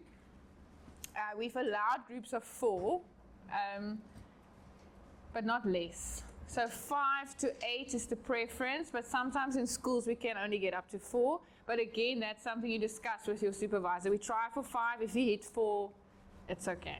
Right. I do want to encourage those that are also working at schools. I think specifically in the high schools, so kids' capacity 20 minutes is obviously normally what they can manage. But if you are seeing teenagers in high schools that you really think need more than the 20-minute period, not all of them will need it, but selective of them, then schedule before a break and work into a break. But you have to contract with your teenager about that, okay? So what I've done when working at a school, you contract them during either before a break, so they've got 2 breaks in a day, so you can do that twice a day if you need be, or you schedule your the last period of the day, and then you can go over, obviously, with the bell rings at the end of the day, okay? But you can never book 2 periods, because remember also the policies with schools, especially in our high school, whatever they miss within that period, it's the student's responsibility to make sure that they catch up with that. So please do partner with the school as well in that space and remind the students so that you continue that rapport with the school as well. Otherwise you make enemies with teachers that you don't want to do. Okay? 100%. If you're at a school, what lastly would happen with my students, they would identify, let's say just before the exams, I just saw 6 kids that are all very stressed about what's coming. To almost then make a group out of it. Yes. So say to ask a teacher, I identified 6 students that all, can I, on the Friday first break, have them and just do an hour, or how long is the break? 35 minutes, group session prepping for exams, for instance. Because group and community, as Ryan said, is the thing that we kills you. Yeah. So it's like creative thinking. Or if you have Hope House and my one student was at Hope House last year, he identified, let's say, boundaries, and he asked if certain students can on a Friday afternoon come together, or certain clients, and then that he started running groups. So it's creative thinking, but identify themes and topics and needs. And suggest to the schools. Schools run, it's chaos. They run on their own. It's a very unique ecosystem. So you have to be proactive. And suggest. Because they're not, Yeah, what are you seeing? Are you seeing a lot of dysregulation? Are you seeing bullying? Are you seeing anxiety? Are you seeing math? We had a student once who did a math anxiety group. Yes. How cool was that? Okay, because that need, Nathan. I know things change side to side, but is there ever conflict between what the site needs from you and what you need for your house? So, for example, Yes. But we manage that. If you finish individual hours, if you did it badly, you finished it in 2 months, and now the site still expects you to have individual clients for the following 4 months, and you still have Yes. So what we contract with the site, you have a student for 6 months. And the student and you need to track and monitor and manage that 6 months and the hours and expectations. So if you start off and you have 100 hours in the first 2 months, you'll still need to give the site something for the rest of the 4 months. Maybe not at that level, but seeing 2 or 3 clients. So we've had students last year who finished May, but said, I will take on 2 clients for the rest of the year, or something like that. In the same way, you'll have to communicate to your site when you're finishing. You can't be taking on new clients in June. Because how will you terminate? You're going to see them for 1 or 2 sessions and then just drop them. Okay? So you'll also have to communicate with your site from the beginning. I can only take in new clients until, say, 1st of May. So that would be my last intake for new clients. And that's why I'm saying try and work through a process. Try and have 4 clients, 5 clients. As you finish with them, start taking in new ones. But by the 1st of May, you'll have to take in your last bunch, because then you have about 8 weeks to finish. And the reality is, in school and in NPOs, sometimes they are sick or they don't have travel money, or you had an appointment and they can't come because of work obligations or something like that. Now you miss the session and you have to make it up a week after. So you need to give yourself at least 8 weeks for a process with someone, at least, In the same breath, I also want to say, for most of society, when they hear counselor, they just see one-on-one counseling. So you are, and this is, I really want to stress this, it's your responsibility to advocate what your scope is and to advocate all the different categories. So I always want to say to you that every single year, our students panic and they go, we're not going to have enough individual hours, there's such a slow movement, because it is. A lot of schools, a lot of HOs, they're all doing social wellness, they're trying to build rapport, there's schools, athletics right now. That's all they are focused on right now. But this is the time where you need to actually tell your community what all else you do offer other than that.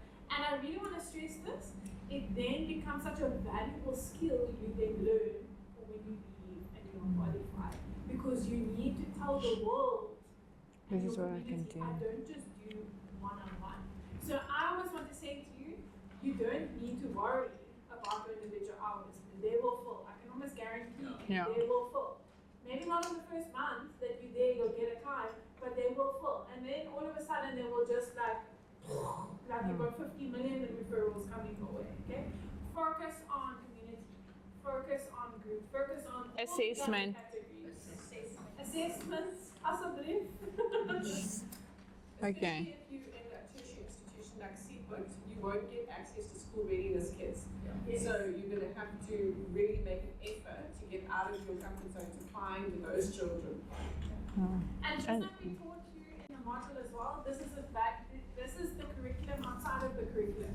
This is what makes you different from the next RC within your community. Okay? So these are these things. And if you're not sure, sit with your supervisor and chat through it. Like, I don't have any child readiness, like who, where, what, how. Okay, and we'll help and guide you through it. But it's so important to look at all your categories all the time, not just individual. Okay. The first year I supervised, I employed one of my students to work at the practice, and he got the most incredible feedback from clients. We got the most incredible feedback from clients about this assessment. So you guys will be very well trained in terms of assessment. Honestly, we got brilliant feedback from clients. They loved what you did, and so it might be hard. There might be days that you want to scramble with them, but I promise you it's worth it. It's going to set you aside. It's the latest stuff. It's not when I trained not so long ago. It's not that old stuff. It's brilliant. It's really, really good training. It's worth it. Try to get done. It's worth it.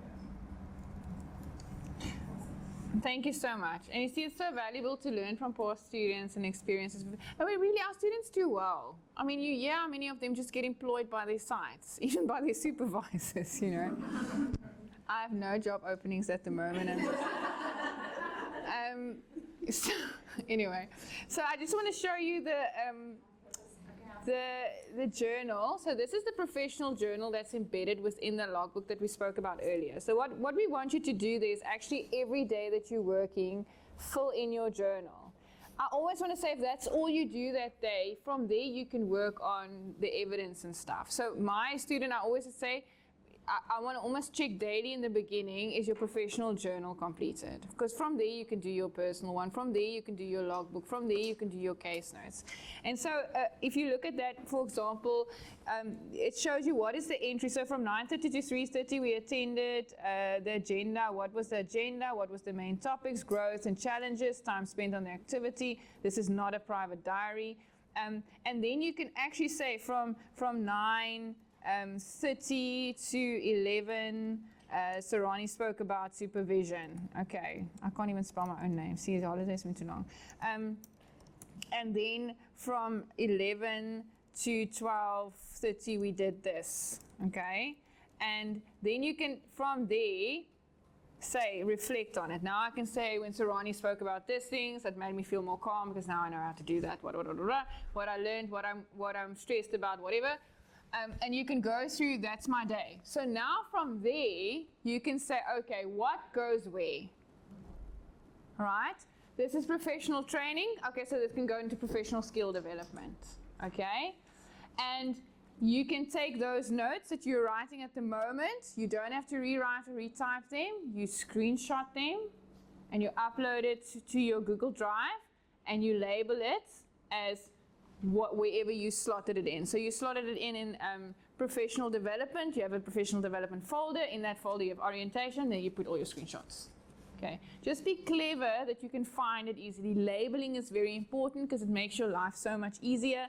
And then these screenshots that you have, now you can have an evidence where you can just hyperlink them.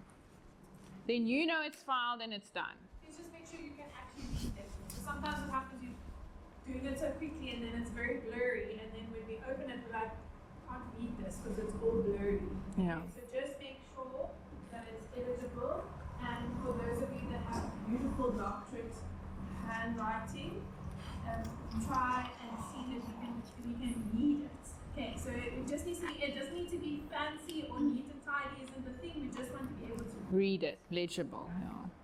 So if you start with your professional journal every day, and by 5 o'clock you just quickly sit and write down everything you've did, now you can go and plot and place and evidence and upload photos and upload articles and whatever you need to do. So if, for example, you said between 1 and 2, Sarani made us read a research article, now you know it's there, you know which article it is. Now tonight you can go find it and slot it in. As long as you have your rundown of every day, now you can sit and have admin time. And so in our workshop on Wednesday, I'm also going to talk to this, and I'll say it a lot. Plan your day as much as you can. Yes, stuff happens and there are emergencies, but re-look at every Monday. Build in admin time for yourself in your schedule. 8 to 9, you don't see clients, you admin. You get your day right, you set up your logbook. That's an hour that you can log as admin hour. If you do an hour admin every day, you'll be fine, okay? Because in that admin hour, you would say, I'm going to do assessments on Wednesday, so I'm not seeing individual clients. I'll pick up an individual client on Thursday. When's my group? Okay, I can slot it in on Tuesday. If you have an admin hour every day to plot and plan, you will be able to kind of structure. And I know it's unpredictable. I know you want to start with a group and then there are no kids for the group and you have to wait. But in that time then, do something else that you know you're going to lag later. So then work on your community project so long while you wait for your group to pan out. And this is a personal practice that I like to do, but I think it works for me. I don't know, I'll suggest it. But on a Sunday afternoon, things are quiet at home. Sunday afternoons are usually we've eaten, you've had your middagslaapie, you're quite rested, you feel okay, you've had the weekend. And capacity-wise, we're in a better space on a Sunday afternoon than you are on a Friday or a Saturday, okay? To sit on a Sunday afternoon, just look at your week. What is happening this week, okay? And to just manage, when will I do self-care? How are my hours looking in terms of the breakup and the makeup? I need community hours. I'm not going to stress about it now. I'm just aware that I need community hours, okay? Maybe I can put this on next Sunday's thinking minutes. But it's really for me, I have a thinking hour on a Sunday afternoon just to get myself to not stress about things that I don't need to stress about. But little practices like that actually calm the nerves for the week to come. And you start your week knowing what will happen. Where are you lagging time? Where do you need to put in an effort? Okay, my individual hours are running behind. Let me work on that this week. Or plan for that. Okay. So this to me is kind of the main entry point from which you take and break. And if you can get into that, every morning you do that, or even if you do it at 4 o'clock, say between 4 and 5, and you do at the end of the day what you did that day, that's also nice. Okay, you can choose, there's no rule, hard, fast. I just want you to build in an hour of admin every day. Okay, where you say no to clients, no to groups, no to your site, this is my admin time. Okay. Sarani said. Okay. So let me just go back to my presentation. So you kind of have a sense of what that looks like. Now we can talk through the do's and don'ts. And here I'm going to ask my supervisors to jump in, because the logbook always has a little bit of conflict, anxiety, worry, concern, redos, don't do's, okay? Everything you do contributes to your logbook. Anything practicum orientated. I don't want you to miss out on hours, okay? We've had students being at sites for hours at a time, and then it doesn't reflect in their logbook, and then they have 20 hours logged and they've worked so hard that week, okay? Please make sure that if you don't know where, you don't ever feel like, can I log this? Ask. Okay. Travel time cannot be logged, except, like I said, if there's a specific condition where you do that. We've had students who do podcasts when they drive, which is not a bad idea, but then remember that you have to reflect on it. Okay? So if you want to use your drive time, if you know you're going to be an hour in the car and you want to do a podcast, that's fine, but you have to do your reflection on it. Okay? And not make an accident, please. Okay? Like, wow, that's amazing! And your car drives off. Okay. All training from sites, Cornerstone Mondays, and personal training can be logged with evidence, whether it's a formalized schedule with a letter. So say, for example, you want to do Hope House's training on the family thing, that family therapy that Judy does, okay? There should be an invite or something that you can file as evidence, or you can write it into your journal, or maybe post a training guide. Anything you can use as evidence, throw everything into your portfolio. I think it's just nice to have rather more than less, okay? Note the dates, times, hours covered, because that's important for us to see that you were there for that time. And like I said, a reflection written. This needs to be considered by the supervisor and signed off, okay? So if you're going to do a yoga class at Virgin Active for an hour and you're going to say that was mental health research, I might not sign that off. Okay, so please, it's the prerogative of the supervisor. Guys, we've had the weirdest things, I promise you. Students have logged hours for interesting activities, I'm just saying. So also trust your supervisor. If it's not growing you in the RC scope, okay, then we're not going to sign it off. Okay, mental health, think mental health, psychoeducation, okay? Logbook must be signed by the supervisor on site and Cornerstone for every activity. So your on-site supervisor also signs your logbook, okay, for the activities that they're responsible for, right? So if, for example, you have 2 sites, okay, your UCT supervisor doesn't have to sign off the stuff that you did at Youth Hub. But the Youth Hub supervisor, Genevieve, needs to sign what you're doing there. Okay, because it gives your Cornerstone supervisor a bit of security that they know what you're doing and that we're not just signing off believing that you're doing what you say you're doing on site. So it's a co-signing off, okay? Community work can be at your site or another site. We just need to check MOUs and make sure that you and we are covered, right? You can also make arrangements via your supervisor. Community work must pertain to the field of psychology or mental health. You cannot hand out soup at the soup kitchen and claim that as hours for RC, okay? It needs to be a mental health function with it, a talk or pamphlets or for a certain purpose or for awareness creation or something like that, okay? So please, yeah, we've had also the weirdest things happen, but it has to be in the field of psychology for mental health, not just volunteering. You can't give Sunday school and claim that as hours. Okay, it's happened, okay. Right, community group projects, we've spoken about that. We're going to divide you into your 2 group supervision groups, each supervision group. You're not coming to group supervision to do your community work, we're coming to supervise you. But in that group, you need to allocate your own time where you guys are going to plan on who does what is our project. We will have time for that on Wednesday. I'm actually going to break you up into your 2 groups on Wednesday. And then you'll have time to kind of consider options for your project. Okay, so we want 2 big projects out of this year, and we will keep on asking you, where's your project, where's your project, where's your project, okay? Because it helps you to get community hours, okay? Right, and then for individual clients, only the hours spent face-to-face can be logged under the individual log in the logbook. We get this every year where students log for one client 5 hours because they've written notes, they've done research. That's not in your individual. In your individual, it's the face-to-face time with 15 minutes of notes. Remember, 1 hour 15, 1 hour 15. That's what I want to see in your individual book. Anything else you do for that client needs to be slotted in somewhere else. okay? Because individual hours is seeing that you can do counseling. Okay, not admin. There's an admin slot. You'll do 5 million hours of admin. Okay. Community and group hours can include preparation, group workshop, developing resources, writing up session notes, but it cannot be more in relation to the face-to-face. So if you're doing a group, okay, if you're doing a group for 2 hours, say you have a group for supporting burnout, and you do the group for 2 hours, and you have some preparation in the beginning and you have your session notes at the end, that can all go in your group slot. But you can't again have 2 hours that you see the clients and then 5 hours worth of work. It can't be more than what you're actually seeing them. If it runs over because you're creating content and creating handouts and creating PowerPoints, that can go into creating content. You see what I'm saying? So that's where it gets tricky, because now students are, but it's for the group. Now you're saying I can't log. I'm not saying you can't log it. I'm saying where do you log it?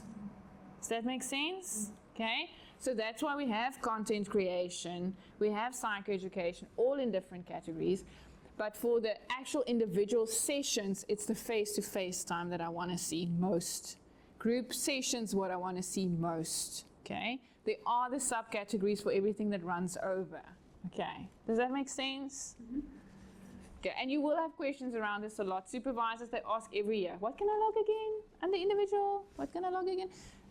It's fine, they can ask a million times, but that's the rule. Okay. Reading and listening to podcasts for professional development pertains to mental health field and the practicum, but it needs to be reflected on. You can't listen to a podcast and put it in your portfolio of evidence if you haven't reflected in your professional journal. Everything you do goes in your professional journal. Okay, and there, I've tried to give you some tips on what do you put where. So individual is seeing clients in person with the 15 minutes of session notes, group work, actual time, co-facilitating. You can also, of course, co-facilitate. If 2 of you, then both of you get the hour. If Zinnia and Ruth are doing a group together, they both can log an hour. They don't have to say, I take off an hour, you take off. They've both been there for an hour. Okay, does that make sense? Okay. Professional training and skills development, you'll get a lot of hours on a Monday. Every Monday for the first 7 weeks we do workshops, okay? So that you can log there. And then also attending some of the workshops for what your colleagues are presenting. And the case presentations, however, will go under case discussions. That's only for 20 hours, okay? Materials development, creating content, making presentation, writing talks, making handouts, information sheets for clients, etc., etc. That's a lot of stuff. Sometimes a client is struggling with knowing how to emotionally regulate, and you want to give them like a schedule for testing their thermometer for the week. So Monday to Friday, you print out little worksheets for them that they can complete. That's something you create. You can log that time that you're creating it. I'm also saying every time you open Canva, log your hours, okay? Individual and group supervision, you only need 24, you get supervised a lot, okay? So when your supervision category fills up, we then go throw it into professional training, because we'll continue training you, okay? Because you do individual sessions every second week, you do your group supervision every second week, you do your on-site supervision, so that's a lot of supervision. So the 24 hours goes very quickly, and then we can just slot it in because there's an hour, 100 that needs to be filled. So you see, it's not going to be hard to fill the hours. We have a plan for everything. Okay, so breathe, okay? Also, what I wanted to say about individual and group supervision, some students have WhatsApped me about this. So you have to do 1 hour every second week with your cornerstone supervisor. So for example, Sandra, you've got 2 students. So Sandra can maybe say to one student, I can meet you 9:30 and you 10:30. So you're not in supervision for 3 hours on a Monday. You contract an hour with your supervisor. Okay? So I know some of you need to do supervision with Chasley online. You can organize with your supervisor. Can I see you 9:30 to 10:30? I can see Chasley from 10 to 11. So those 3 hours are for you guys to figure out when you do your 1 hour. Last year I had 3 students, so I had one at 9, 10, and 11. But I could see all 3 of them on one day. So that's why we make a bigger space, because some supervisors have 3, some have 2, So it depends on how you can structure that time.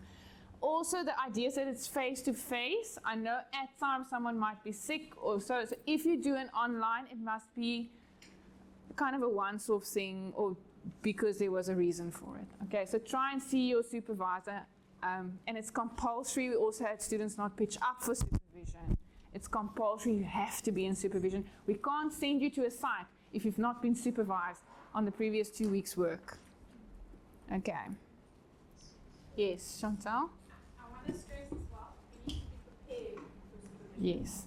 Okay, so if you and your supervisor have said that your POE will be updated by X date, so that they can review it, so that when you come for supervision, both your supervisor and yourself is prepared. Your supervisor has the right to say, if your POE wasn't updated at this time, I'm not doing supervision with you. Okay? As you've also heard, a lot of the supervisors that you are seeing also have private practice.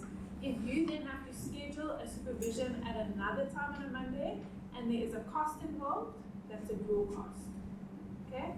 So just be aware that we've committed to that time, and if it's outside of that because of your negligence, we know things will happen, life will happen, and you'll get sick and that kind of thing. We are willing to work with you.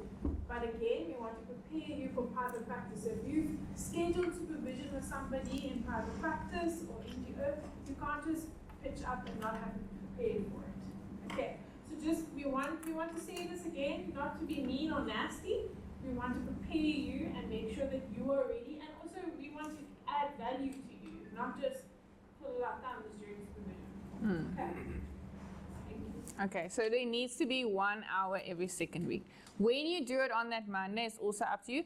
I've also had students who had to travel quite far that would, for example, ask if we could do supervision after our workshop or whatever, and I've allowed that space because it suited me as a supervisor. So you and your supervisors can figure out what time works for your supervisor and yourself, but it needs to be face-to-face on a Monday every second week. The time is your prerogative, okay? As long as you don't say, I can't come to the workshop because I have supervision.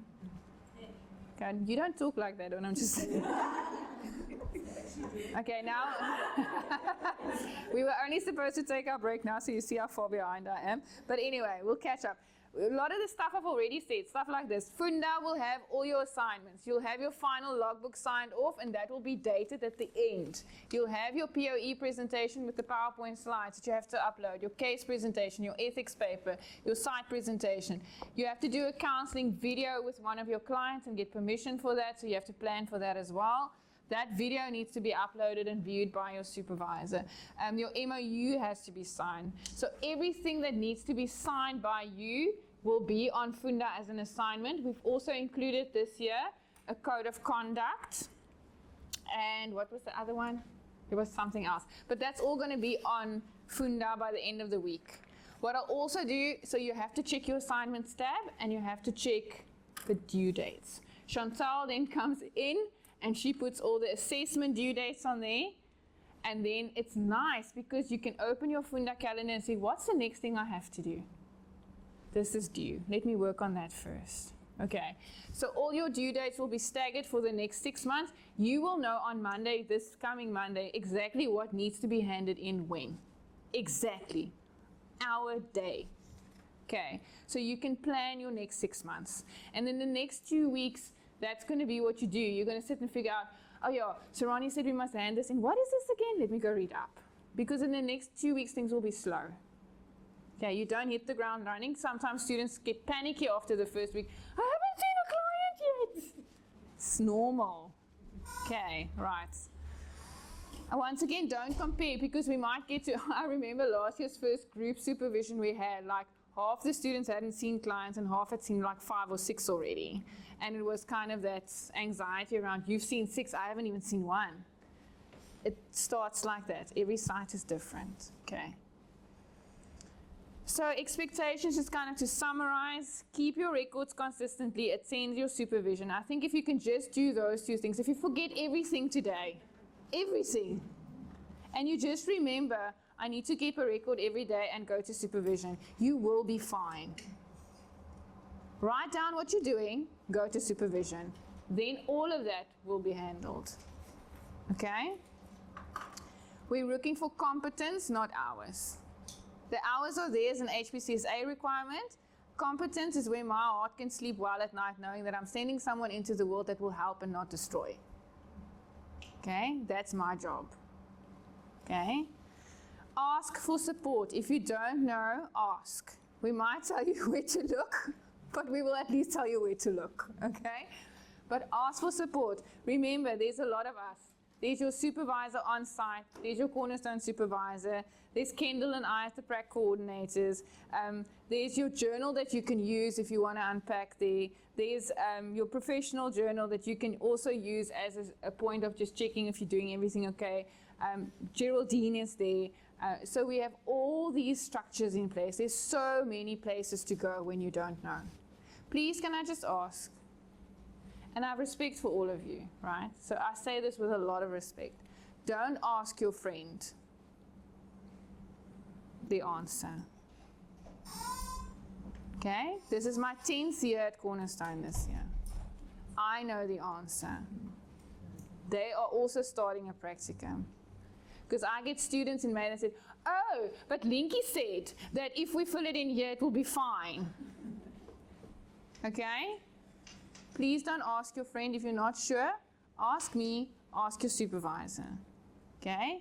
If you're upset around something, don't stew on it. I don't want to hear in your feedback at the end of this practicum, you were so annoyed by the orientation because we never did any role plays. Tell me now. Then I can do something about it. I'm actually a really nice person. Okay? If you need something, I will provide, okay? But I need to know, okay? So please, please, please share your expectations. And then I think the one thing I preach the most, especially for this year, is you need to find your work-life balance. You need to have fun. You need to spend time with family. Every year I'm so sad at the end when people say, oh, my relationship suffered because of practicum, or I never saw my kids because of practicum. That's not the practicum's fault. It's bad planning's fault. You only need 30 hours a week. You can be home by 3 every day if you plan your time well. Okay? So please, if you're struggling with that, also come sit with me. I love Excel spreadsheets. Ask Geraldine. If she needs something on Excel, she phones me. Okay? I'll make you a lacquer plan for your week. Okay? But please, schedule self-care, set boundaries, say no. I'm saying that I never say no. But anyway, I'm working on that. All right. So in that line, we're going to have a lunch break in a little bit. But in that line, I also want to say, what are we looking for at the end of the day? And I thought I'll share this with you. This is the tick list that the supervisors get at the end of this whole story. Nowhere on there does it state, did you get 10%, 50%, 70%, or 85%? There's no grades for this. It's a yes and a signature. Okay? Did you have a logbook? Was it completed fully? Yes. Did you have a reading list? Was there enough relevant readings on it? Yes. There's no if, buts, and maybes. It's competency. Okay? So we're checking to see if you're competent before we can send you off into the world. Is your MOU filed? Did you undertake by your supervisor, sign that undertaking? Did you do your ethics paper? Do you have your slides from all the presentations? Did you do your video counseling session? It's just a yes or no. Okay? At the end, this is what you get ticked for. Completed the requirements with all expectations, or completed the requirements with expectations met and some recommendations. Your supervisor might say, yes, you're competent, but you need to stay in supervision weekly for the first few weeks because you're still a little bit unsure. Okay? Or whatever the recommendation might be, right? The same year has not completed and there's an intervention needed, okay? Or incomplete. So there's no grades. It's competent or not. What I also want to say is that HPCSA is very strict. We're not allowed to extend practicum. The end date is the end date. We start the 28th, we finish the 28th. 6 months, that's what we have. You cannot extend your practicum, okay? If life happens, there might be a certain situation where life happens. You get booked off for a month for some or other illness, or something happens in your family, or stuff like that happens. Then it's your responsibility as the student to notify HPCSA and ask them for an extension. When they extend your practicum, you need to bring that letter to us. With that letter, we can extend. But HPCSA has been very strict around this. We're not allowed to extend practicum. 6 months, done. Okay? Should something happen, speak to me. Please come speak to me. But the process is then you need to apply at HPCSA, and I can't tell you if they'll get back to you in a day, a week, or 6 months. So just plan for that. Okay? Remember, you do get some time off. I think, Geraldine, we said 10 days for practicum. There is kind of that 10-day rule where you can take 10 days off. But, okay, sick leave. But it's sick leave and time off. So you can't be sick for a week and then say, oh, no, I want to take my 10 days. It's part of that. You've got 10 days that you're not at site. Anything beyond that needs to be a discussion. Okay? So don't willy-nilly take it. Keep your 10 days for when you feel bad or when you're burnt out or when you are sick. Okay? Or at the end, sometimes people are done at the end and they can contract with their site. I'm not coming in the last week, I'm done. Are you okay with that? And you use your 5 days left or whatever there. So the absolute last allow you to pay the 1st of July. Okay. Okay, so the Friday needs to be done, klar, signed off. Okay, so I can go on leave on the 1st then. Joking. Okay, so again, everything's on Funda. This Monday schedule I've given to you already. I actually just quickly want to go through that because I want you to see what we're doing. Hoe maak ek dit nou weer oop?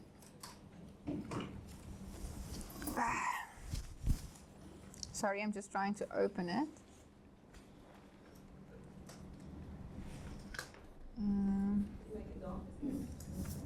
I can try. I think I need to press here. There you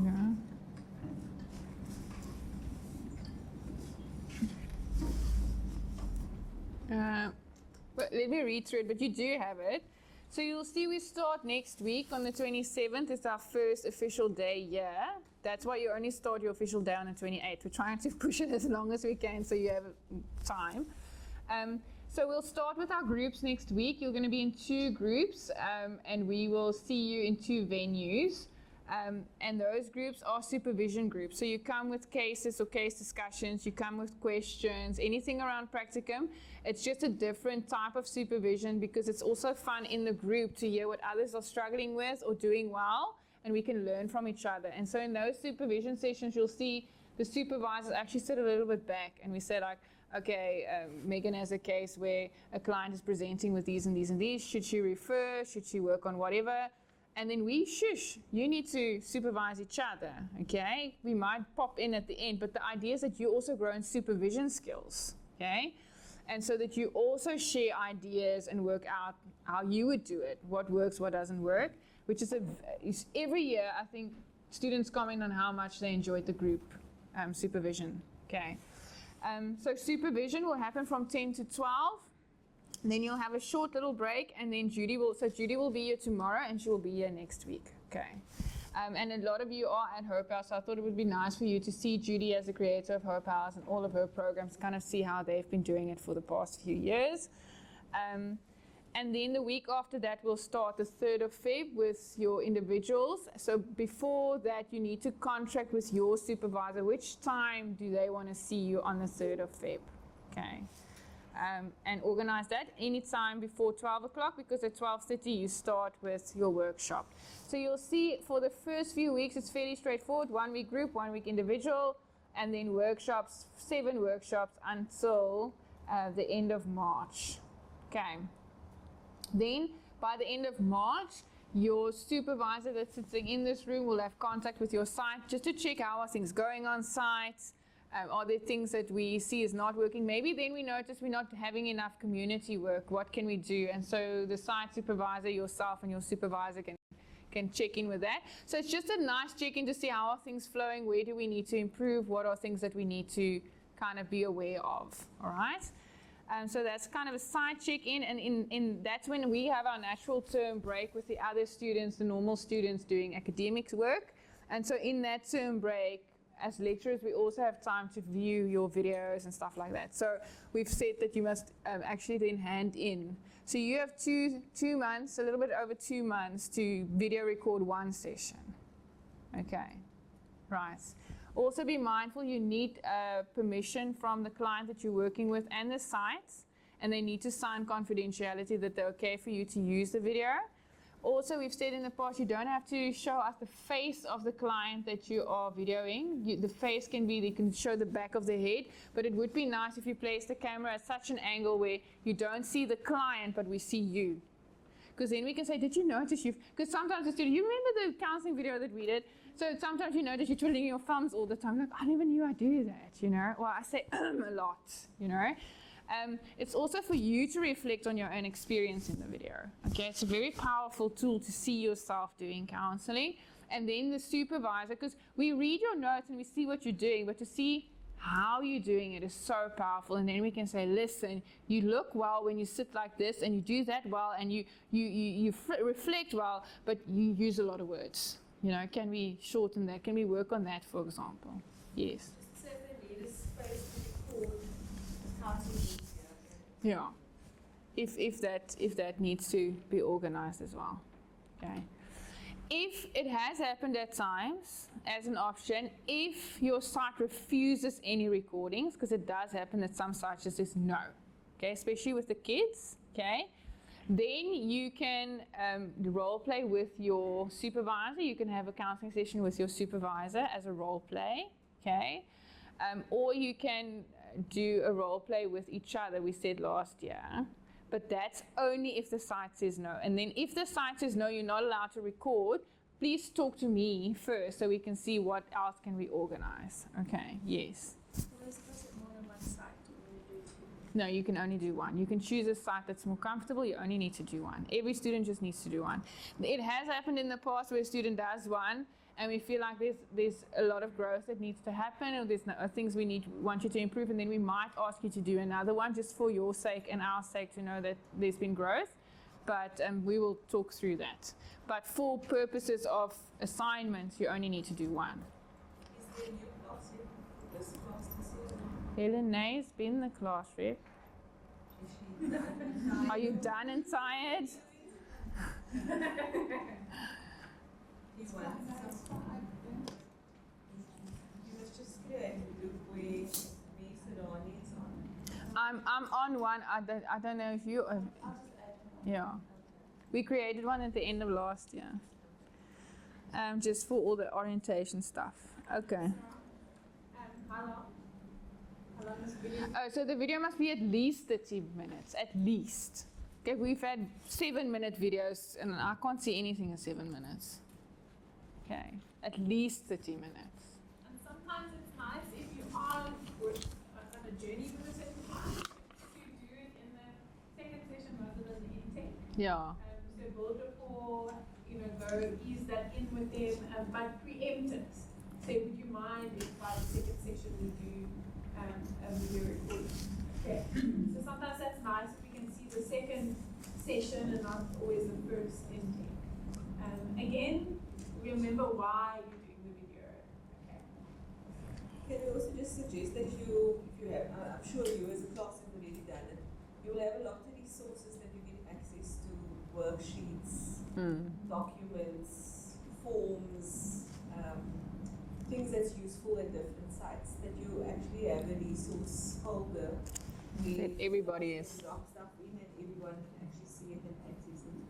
So by the time you're done, you have a full resource. You can go anywhere and do anything.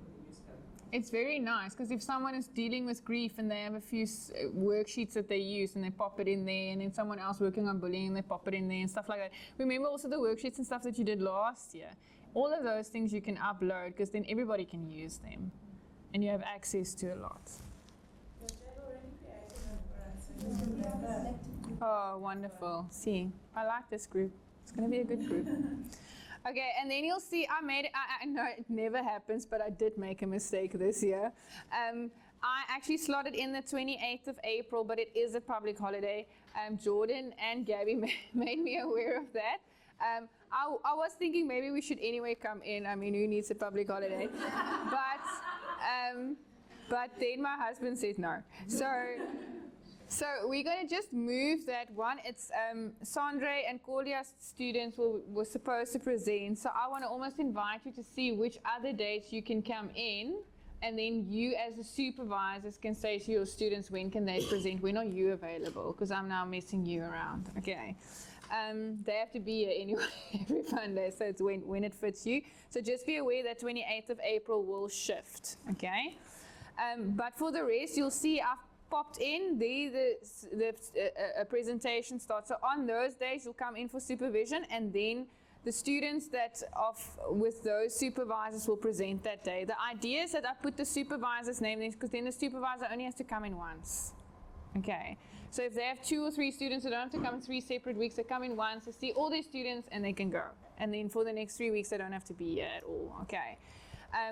So the first week, for example, will be Christine and Sharice's students.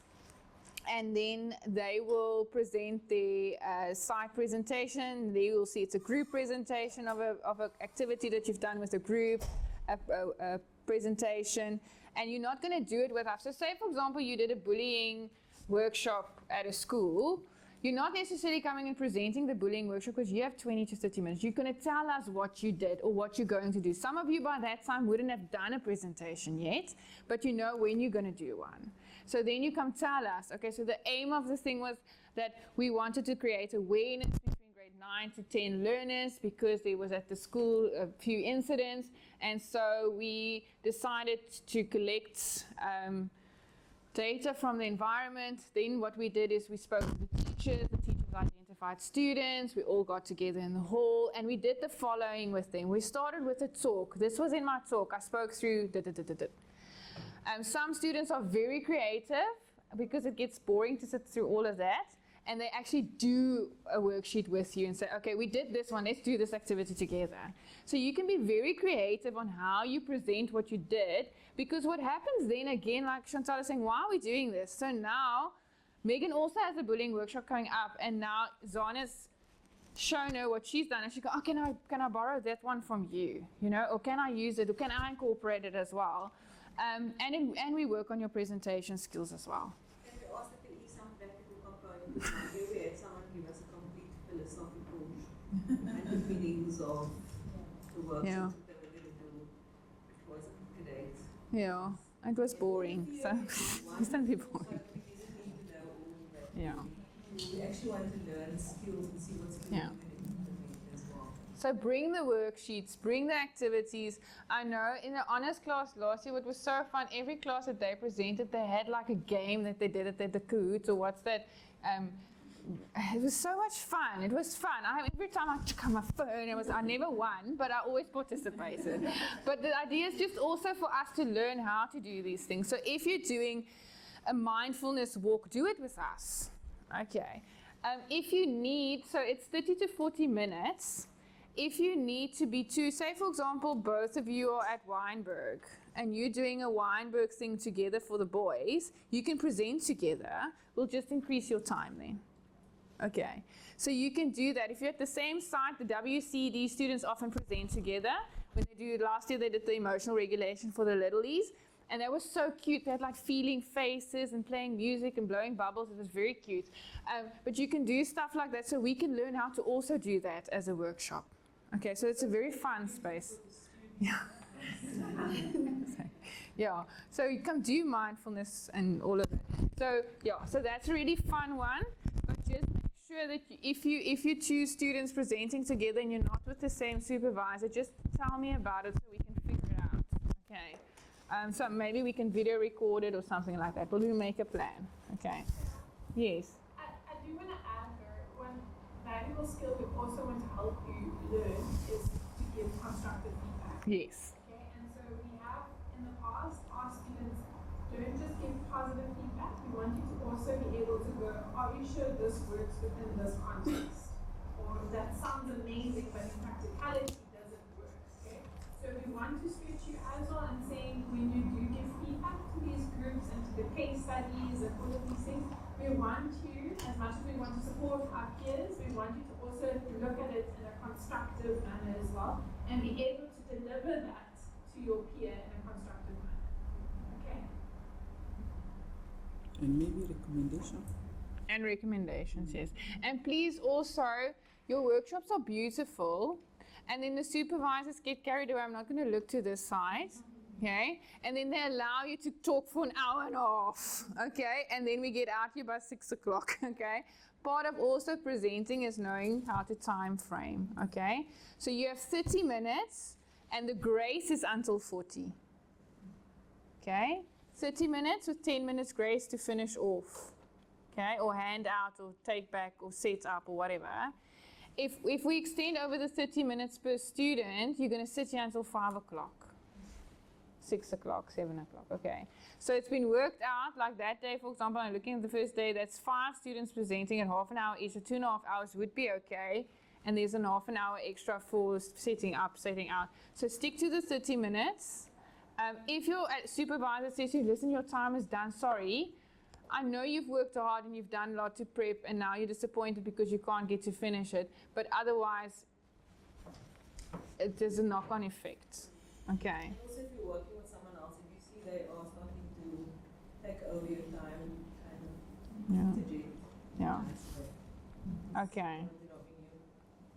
Sorry, I'm just a bit confused. Is it a group presentation, or is it more like individual, which you could do it as a group? Yeah, so we've called it the group site presentation because sometimes there were students placed at a site together and they would come do it as a group, or it's just a site presentation that you're presenting at your site that you're doing individually. Most of you, I think some of you are together, but it's often hard to place people at the same sites because the sites only need one. I think most of you do have a friend though. Who's solo? Are you solo? You solo? You're solo. Zana is solo. Yeah. Yeah. But Colleen, I'm thinking you and Izan can do something together because you both are at Cornerstone a day a week. Yeah. So maybe if you do something for the students, then you can come present together, for example. Okay. But just let me know if you want to do together presentations, and just shuffles my stuff, but I will shuffle. I don't mind shuffling, but just let me know. You can't shuffle on the day. You can shuffle before. Okay. So you'll see, and so we'll do the group presentations for April, May. And then the case presentations start on the 19th, and we restart. Then you present your second presentation. All right. And so there you would do a current client, and you present it as a case discussion, and you come present your case. Okay. What's the background of the client? What did they present with? What was the reason for referral? How many sessions have you had? How have you been doing in the sessions? What's the outcome? Are you still busy? Are you done? What's the future implication? Did you refer? Who did you get involved? And so it doesn't have to be anything fancy. Students always want to come present the hard stuff, you know? It's just showing that you can do process. Okay, right? And that's also 15 to 20 minutes. It's just a case presentation. What's nice about that session at the end, also students can ask questions because it's an actual case. So why did you use clay in that session? Why did you bring that in, you know? And then you can talk to the sensory modalities, whatever. But it's nice to be able to learn from how they approach the client. Again, all these presentations I'm going you through now, your supervisor needs to okay them before you present. You can't put one slide on this screen if your supervisor hasn't seen it. And I will not let you present if it hasn't been seen. Yes. I wanted to ask in terms of some of the interventions we're going to employ. Do they be with me? Is it possible sometimes to request at the site to say, hey, I'm thinking about doing this kind of an intervention. Could I maybe borrow your guys' balls or or could it be a situation where, because I know in schools, for example, they have stationery for teachers and things like that, where you request, oh, can I have maybe a few pencils or a few pens? Of course. So you need to discuss that with your site. Your site needs to provide you with the resources that you need. Not always, they can't always, but you can request. If you see, for example, like you say, there's balls lying in the corner, can I use that? You just discuss it with the site, okay? And look at what you need, okay? Most sites often have spaces and things that you can use. Some of you may need to beautify or adjust your little spaces that you have, just add a little clean details in that as well. Yeah. Make sure it's okay, obviously. A little back, nice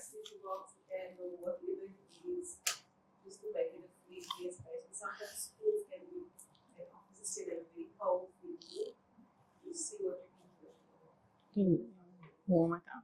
Sometimes you also share a space with somebody, like a PE coach. So sometimes you get the swords classes, but these things happen. So just be mindful of it, and sometimes the unification things are traveling bag. Okay, so WCD students as well that aren't there in place at specific schools, you might be traveling to different. Sometimes you have I know myself, I work at employee wellness companies as well, so I have a little like traveling bag that goes with me that's got tissues in it, it's got a candle, it's got a few odds and ends. So sometimes you need to create that, so just be mindful of that as well. Okay.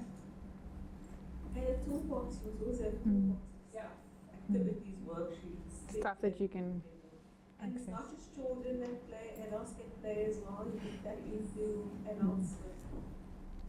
Techniques. Yeah, Yeah. into things. Definitely. They touch their own inner child first.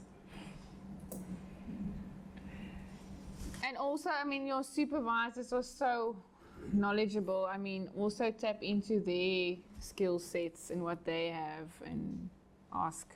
Okay. I've booked in an extra day at the end of June just for catch up if someone got sick or we fell behind or a session ran late. So there is time to make up if there's an issue, like the 28th. If we need to move everything down, we can make a plan. But again, just talk to me. I sit with this Monday schedule. I like doing schedules. So let me schedule it. Okay. And then the last activity that you have to come present, the third one is the POE. That's where you do a PowerPoint of everything you've done in the prac. So you'll have a screen saying this is how my hours were spent. I had 10 individual clients. I did 3 groups. 2 was on confidence building, 1 was on bullying.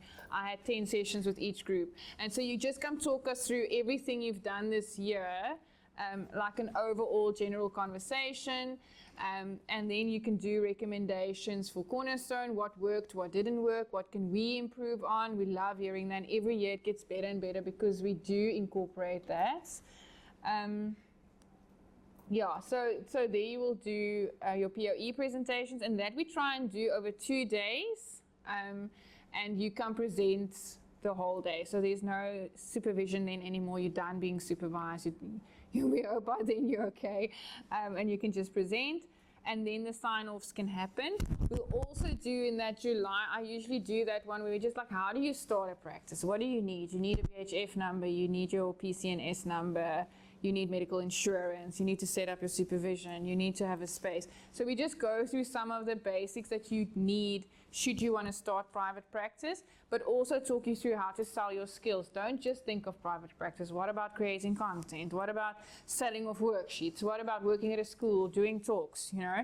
So we kind of build that into what would next year look like for you, where to apply for jobs, what to look out for, etc., etc.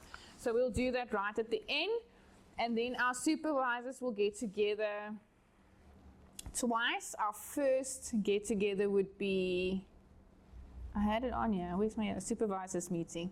There's a no, that's the May.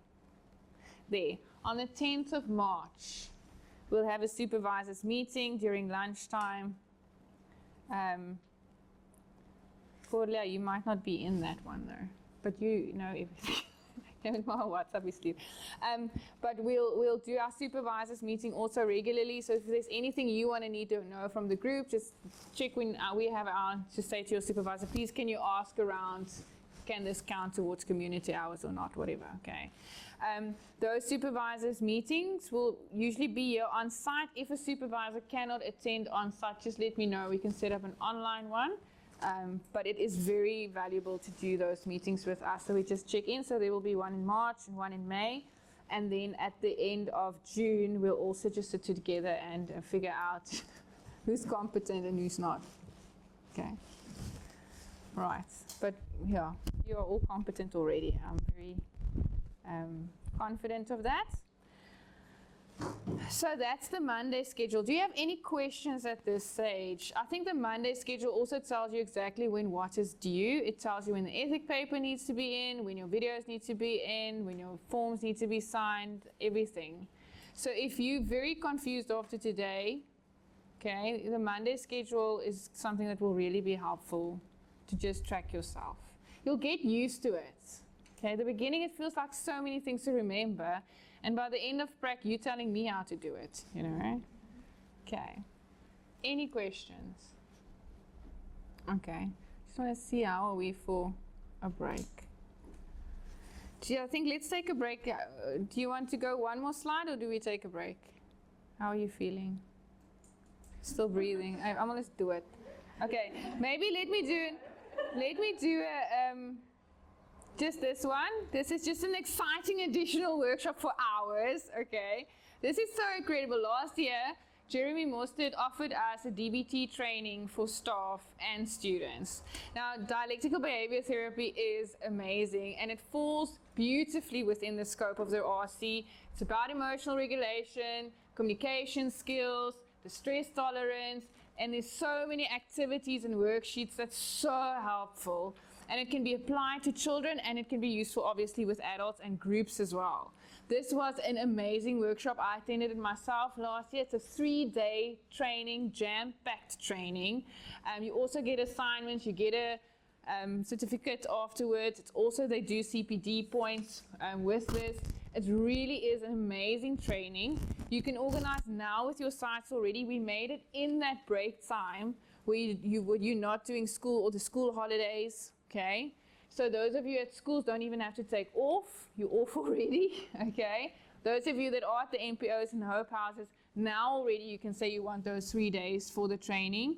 This is a very expensive training. It's usually 4,000 or 5,000 Rand for those 3 days. They're giving it to students for 1,850.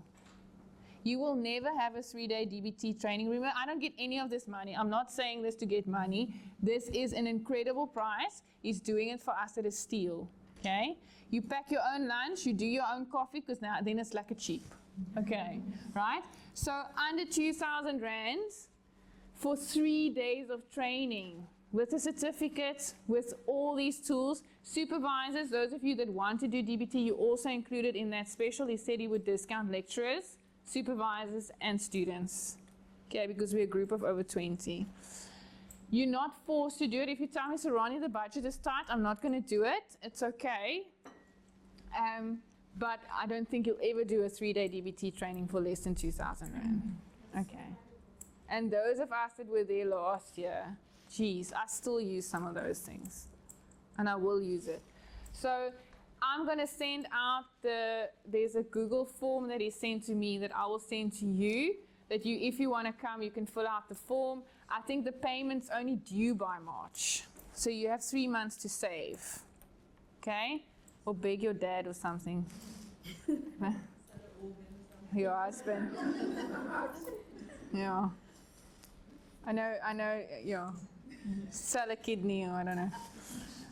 You only need one. But anyway, so really, I was so excited. I asked him this year, can we push our luck and ask you to do it again? And he was gracious in saying that he would. So, and they train. It was really good. And they give case, and there's discussion and question time, and they actually give you an assignment at the end that you practice some of the skills. So it was really, really very valuable. It was one of the best ones I've had in terms of a module. Okay. So he's going to do that for us. Also, supervisors, I'll post it on the group for those of you that do want to do it. Really is. For CPD, I think we got a lot of points.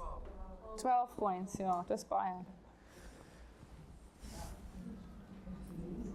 Okay, yeah, I just put the preview here. What is he going to share? I tried to put it on as much as I could. So fundamentals, advanced application, group training skills as well, applying DBT, that was so valuable, the stress tolerance, some of the skills that they're using, you can practice it, and the dear man and the give and the fast, all of those little worksheets and stuff really is valuable. Okay. It's also quite a popular intervention that many clinics and psychologists are using. So you open yourself as well that when psychologists and that want to refer to do containment work, or we've done diagnosis, we've done work, there's been a little bit of a wobble, they will easier refer to you if you've been a DBT trained practitioner. So this is kind of the buzz at the moment. At many of the clinics. So if you are a trained DBT practitioner, oneself up to a lot of the classes coming away. And it's one of the very few workshops that I've experienced that is 50% theory and 50% practical, where you actually leave being doing things and yeah. So this is really great. Okay, I think let's stop there and have lunch. I think we've said this. You have 4 types of supervision: bi-weekly supervision with your CI supervisor, then on-site, and then your group. But sometimes you'll also have peer supervision in your sites, and you can also log that as supervision if there's structure to it. If at Hope House, I know, for example, they do peer supervision where you all sit around a table and discuss certain situations, that can also be logged. But not everybody gets that, but that's an option. And just what is next, so we'll have lunch now. It's almost 1 o'clock, so let's do lunch until say 1:15-ish, and then meet with your supervisor. So that's what we'd want to do for the rest of the day.